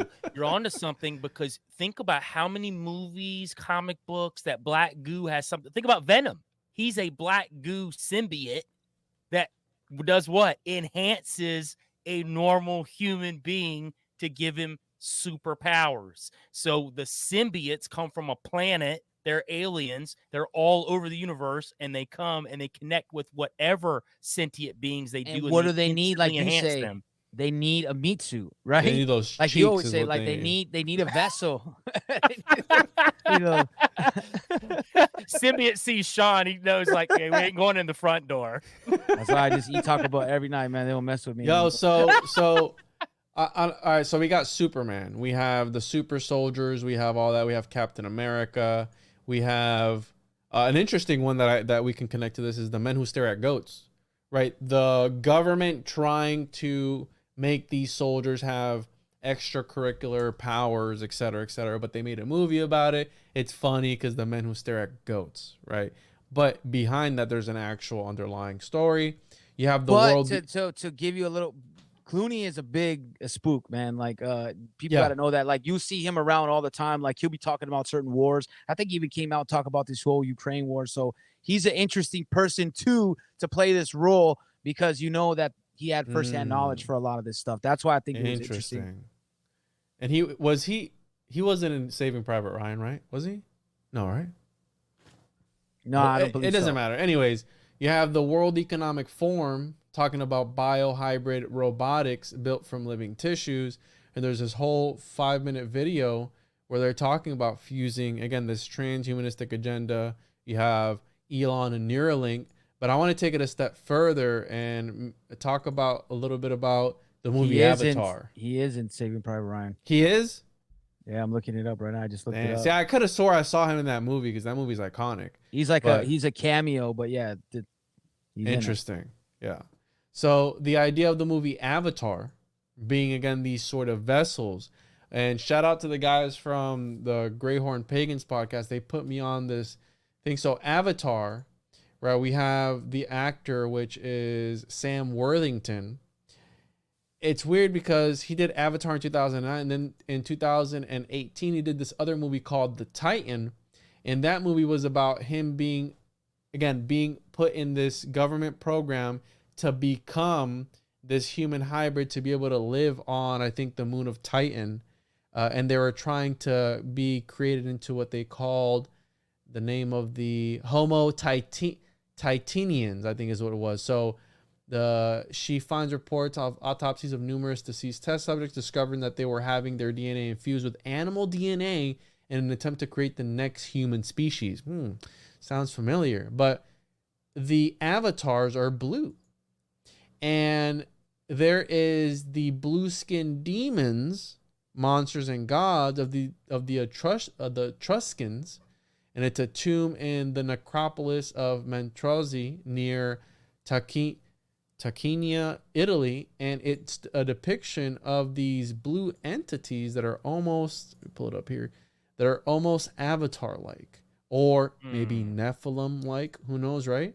I've seen those before, and man, they do remind me of Nephilim a lot because they're big, but they definitely, I think that was a James Cameron, he's seen you them think in real life. And he's like, wait. I'm going to make this movie after what I actually okay. Yeah, no, 100%. Yeah, because again, they take these concepts and they apply them to their movies. Probably right? what he's seen in those submarines when he goes down there. Yeah, buddy. Yeah, exactly. The Tomb of the Blue Demons. Right. So we have that there. And I find it interesting because the whole concept of the Avatar movie is these vessels, right? You put your consciousness into this vessel, and then you have the Jurassic Park movie, right? On the whole topic of cinemagicians. The U.S. military is hacking insects with DNA, raising fears of dangerous new bioweapons. And if I recall correctly, this is from 2018, but right, DARPA. I recall correctly, that was the concept of the Jurassic Park movie, where the locusts, or whatever it was, like this grasshopper, goes out of control because they were trying to have them take on their crop, right? And the people wanted to adopt their crop. So somebody released one of these killer locusts or whatever it was into the biosphere or whatever you want to call it. And again, these are movies, but they have or more recent with Sweet Tooth, the Netflix series about hybrid animals, and the way they get about these hybrid animals come about is from a that is birthed inside of a genetically modified chicken egg. And then what happens is that it starts spawning off people to have these, the one kid grows antlers, so they're half human, half some kind of animal. Now, and it was also interesting because at the time that it came out, it was before the whole Code Red situation, but people were wearing masks. People were talking about the pandemic. People were talking about these things that were in the sphere, and they recorded it before because it was released during. So there's no way that they could have been doing that. So it's very interesting because then everybody was forced to do a couple things, take some stuff that they may not have wanted to take, and on this cannot or will not do something that, like, someone growing a tail, or you know what I mean, like what is in there, because everybody thinks of just nanobots. But if there's other DNA, or they're trying to find a vessel, because if we take something like a worm or whatever has the DNA of a Nephilim, and then you try to mix it with these poisonous things that people are forced to take, that's how you get the vessel for these demonic entities or Nephilim, whatever we want to like call it. So you have that vessel, and slowly it takes over. Also, Sweet Tooth was a comic book quite a bit before the series came out. So this concept, they were already putting in the sphere long before what you're talking about, Sean. So yeah, it's funny. They already knew. Like, they already put it out there long before it dropped. So yeah, I've actually got a couple of really cool stories that will tie into this Nephilim hybrid situation and how it's moving. I've got one about Buzz Aldrin that I ran across that I thought was really interesting. I don't know if you guys remember back in like 2016, he posted like this like ominous tweet, and he was like, "We're all in danger. It is evil itself." And everybody was like, "Oh, Buzz is losing his skull cap, he's old or whatever." But he was actually at an undisclosed location in Antarctica. He actually was. This is a proven fact. He was there with Bill Clinton, Prince Harry from the royal family, John Kerry, who is really big at pushing all the climate change stuff right now. It has been forever. But they were down there around the time that this large pyramid, I know you guys remember when this pyramid was found down in Antarctica.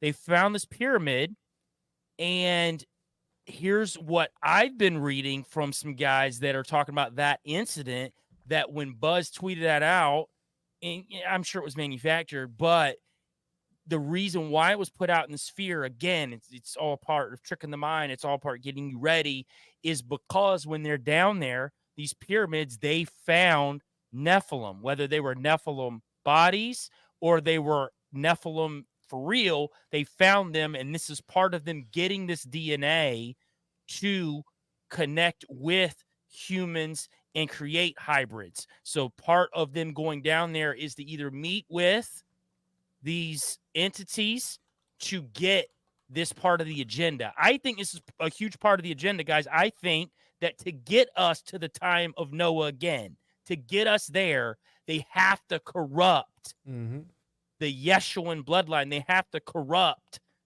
the actual human bloodline. They have to do that. They have to get us all to that point of accepting it, willingly accepting it, whether by means of protecting us from something or by giving us some sort of energy or power or whatever else out of it. Because everybody wants to be a god, right? That's our biggest downfall as humans. We've always strove to be godlike. We want to be not like Christ, but we want to be a god. Powers, yeah, like Yeah. not me though, man. I'm good on all that, man. It's That's very a lot. Luciferian, right? I just want to have some nice kinda all- cheeks. I got a guy for that, man. He takes care of me. I don't need that extra. But it's funny that you said that because I was looking it up while you were speaking, and it seems like the media spun it a little differently, and they were saying out of oxygen, he needed to be evacuated, and then he was recovering New Zealand, and then his whole story kind of like they just really pushed on that, like he started getting really sick because he's old and the oxygen levels and this and that, and then so almost as if an hallucination. And you're going to Antarctica, the place that none of us know much about, right? Well, and we know no. It's an ice wall, Sean. It's an ice wall. It doesn't exist. Listen, okay? Everyone watching right now knows. They know everything, and they're going to tell us. They're going to in correct a series of books that they're going to write right now while I'm talking. They're already typing it up. You know that meme with like Jim Carrey, where he's like, this is all I see with people that listen to us when we're talking. They're just like typing like fast as they can, like writing like a million characters. That, by the way, guys, we never read. I don't read that, bro. What the fuck? Yo, so you're touching on something because I know we've talked about a lot of things on this episode, and the idea of Antarctica, right? If it is an ice wall or not, we're not gonna get into that. But H.P. Lovecraft predicted the discovery of Pluto. I believe it was three to 5 years before that was actually discovered. And the reason that he had discovered it or talked about it, and this is history. You can look this up if you want to believe history, whatever. But he had seen it in a vision of some sort. He had prophesized that Pluto was a planet before they found it. Okay. And there's actually a mountain on Pluto named after Cthulhu, H.P. Lovecraft's Cthulhu. Okay. But you could say that Lovecraft was in touch with these great old ones. Well, that to me would be another name for these Nephilim entities that are trying to incarnate themselves in this realm. Mind you that the Typhonian OTO, they take the Cthulhu mythos and they quite literally worship them as gods. Okay, so we have this weird connection there. But in the Mountains of Madness, it's a story that allegedly takes place in Antarctica, underground in Antarctica. So, and the reason I'm connecting this is because he was being contacted by entities in his dream that were telling him to write these books and these stories. So that's a way of them manifesting into this reality. But he was also being shown visions of places on Earth that he had never visited, and he's seeing it in these visions. He's predicting Pluto. What if the story of the Mountains of Madness was based on something of factual, right? That it wasn't just a story, it was a vision that he was having, and he wrote about it, and boom, you have, right, Buzz Aldrin, who he was super cuckoo towards the end of his life. Is he still alive? He's gone, right? I'm not sure. Boy, that's a good question right there. Yeah. Boy, you just But spun it all out there. Ladies and gentlemen, we got him. He's still alive, bro. He's 93. alive. That dude's still kicking, bro. Hey, he got some of that Nephilim juice. Yeah, bro. So the idea that maybe perhaps he saw something that H.P. Lovecraft was prophesizing about, because you have Kenneth Grant, who talks about Lovecraft as being this great prophet, this great alchemist, this great occultist. But then when they had actually asked Lovecraft, he was like, nah, I don't really believe in all that stuff. But yet you're writing about grimoires, and you're writing about entities, and you're writing about demonology and occultism and all this stuff, but yet you don't believe in it, bro. You ever notice that a lot of these big occultists throughout history are really good fiction writers, really good fictional writers? I think that they do that as a way to hide. Oh my God. Yeah. I mean, good Lord. He was a comic book writer, for God's sake. He did it all.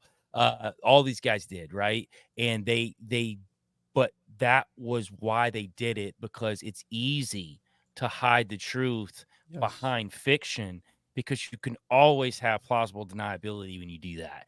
So you can always say, nah, just like you said, nah, man, Lovecraft's like, I don't believe that stuff. Man. I don't believe in that. It's just fiction.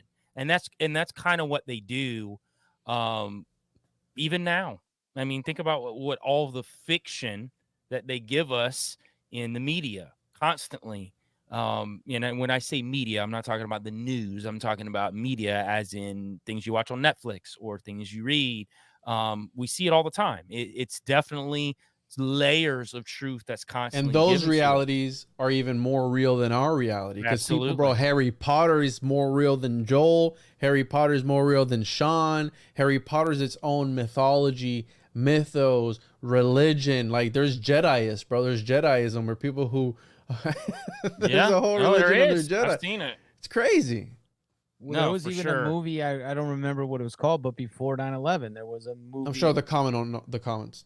They'll know, yeah.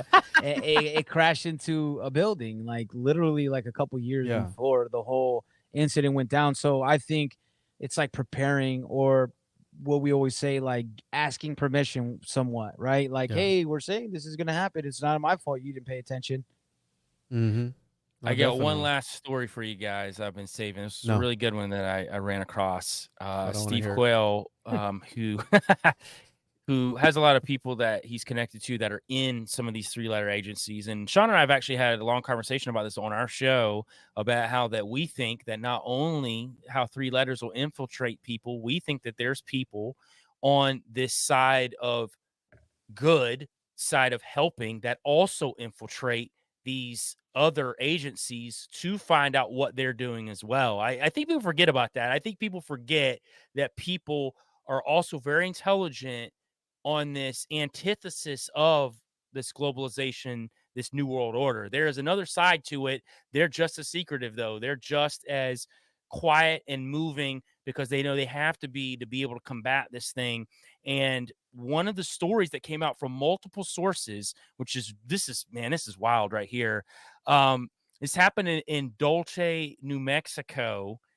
And apparently a group of scientists had entered a cave where giants were being held in a state of suspended animation.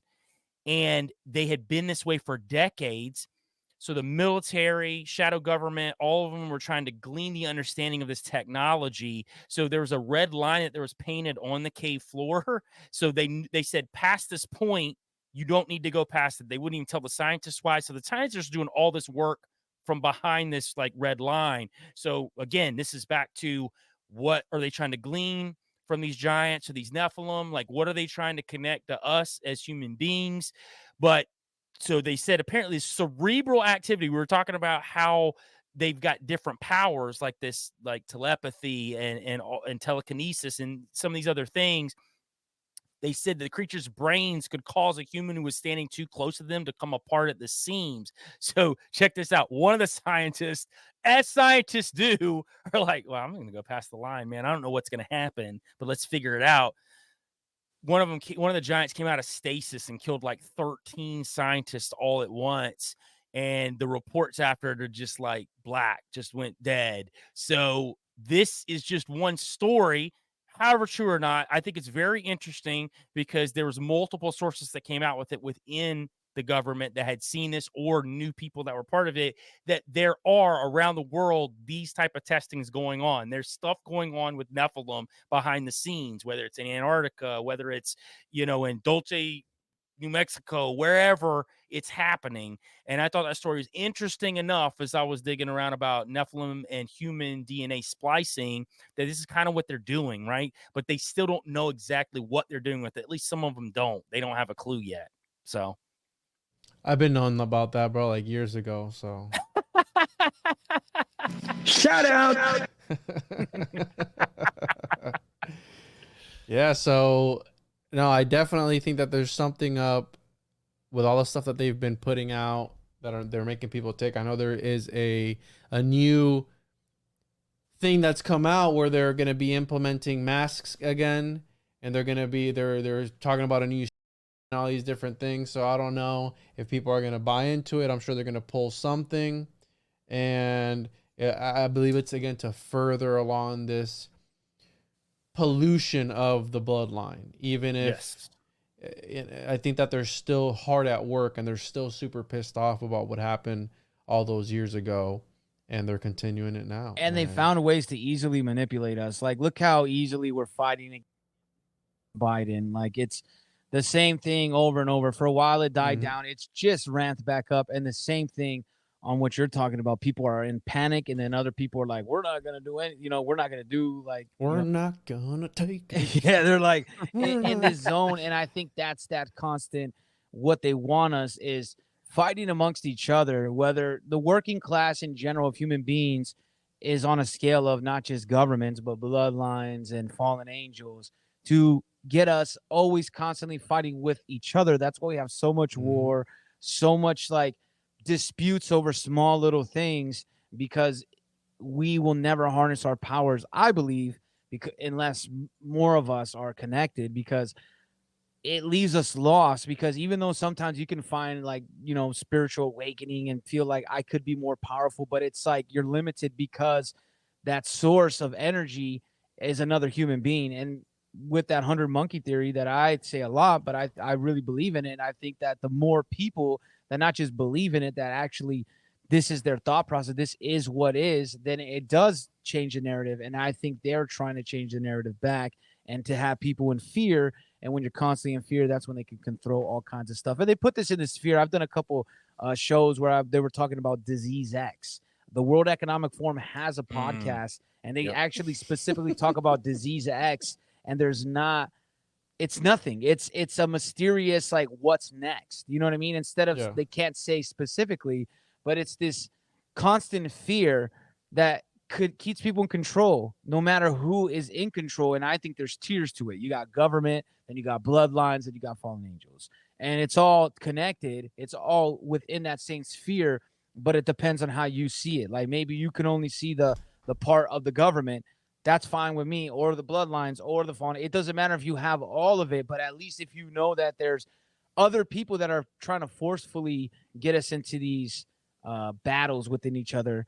And that's what they're doing. They're attacking, and I think they're trying to really destroy the human beings in general. So if you make them transhumanism, you make them half robot or half liger or whatever you want to mix them with, identify as homunculus, bro. Like Joel said, that really kills the bloodline of Jeshua. That's it. They're trying to extinguish it the best way they can, and the only way they can do that, because they can't wipe us out with the flood. Most everything they use is deception.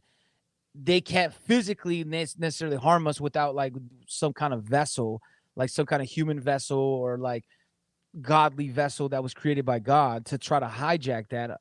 That's their only weapon. So that's why we have to be manipulated into falling into these traps, because then we're like, oh, well, we need this special formula that's going to fix us and protect us from this evil mystery that nobody knows about. When in reality, it's altering a lot of our DNA. And there's a lot of proof of that. And there's even like they said that the scales of has gone up. The not just, but different diseases have formed from that. And I think that's because you're now changing your DNA. And what happens with all these babies down the line, right? It's not something that's going to happen now, but when we see people procreating more, maybe that's where we get into this whole sweet tooth scenario I was talking about. That, oh no, I got a half deer, half boy. You know what I mean? Yeah, that I couldn't have worded it better myself. I mean, I probably could have, but anyways. Someone will have comments. They got it. You guys want to add anything else before we get out of here? I know Sean. One thing. I just want to say, put your keyboards down, flat earthers. We love you. We all agree that the government's lying to us. We can all agree on that. And that's a start. Behind that wall, we're all good. Whether it's an ice wall or not, I don't know. Brother, there's these nuts. I just noticed though that when Juan, when you were talking about those Nephilim cheeks earlier, Juan was just getting. Let's cut it. Listen, fuckhead. What the fuck's your problem? Stop pushing your. You get in my face with that, I'll beat your goddamn ass. Those are fucking fighting words. Excuse me. What the? All right. Yeah, no. Yes, there's gonna be some tight cheeks, loose cheeks, whatever. I don't even know which is good for you anymore, dude. Because if they're too loose, entities will slip right in. If they're too tight, then you can't be open-minded. So have it a lukewarm tightness. I don't know, a 5 out of 10. A slight clench. A slight clench. Slight clench, just enough. If you feel danger coming, tighten it up. But you need to relax as you are. Relax the anus as you're listening to this podcast, right? So you can take the information in better. But yeah, and you guys want to plug anything before we leave? Just killthemockingbirds.com. You can find all our podcasts there. We have a disinformation section that Joel's constantly updating. We got our music on there. And for sure, go to the site homepage and try to get some tickets for 40 and Airways, which is October 6th, 7th, and 8th. Me and Joel, and with a bunch of other podcasters, will be live doing a once in a lifetime, never again episode that you could only see if you're there live. And nice. Go to the site. You can get the new Nephilim Portal Baby shirts. We got Nephilim shirts for you guys that you can walk around and show people how tight your cheeks are. And the Shape of Shadows is out too, right? Yeah. Yeah, Shape of Shadows really is out. You can go, I know Sean and Juan both saw it opening night. You can go to theshapeofshadows.com and purchase access to it for the next week and a half. After that, they're going to pull it, and it will be on Amazon Prime, Apple TV, Tubi, all the good streaming stuff, and you can get it there. So, but for now, you can go to theshapeofshadows.com. So by the time this is out, it's probably not going to be. You'll be close. You can try. Yeah. Awesome. Well, tjojp.com, at the One Podcast, on all social media platforms. And yeah, I'll catch you guys on the next one. I can't wait to read the comments on this one. Do the wave, boys. Do the wave. No, I got to do it late.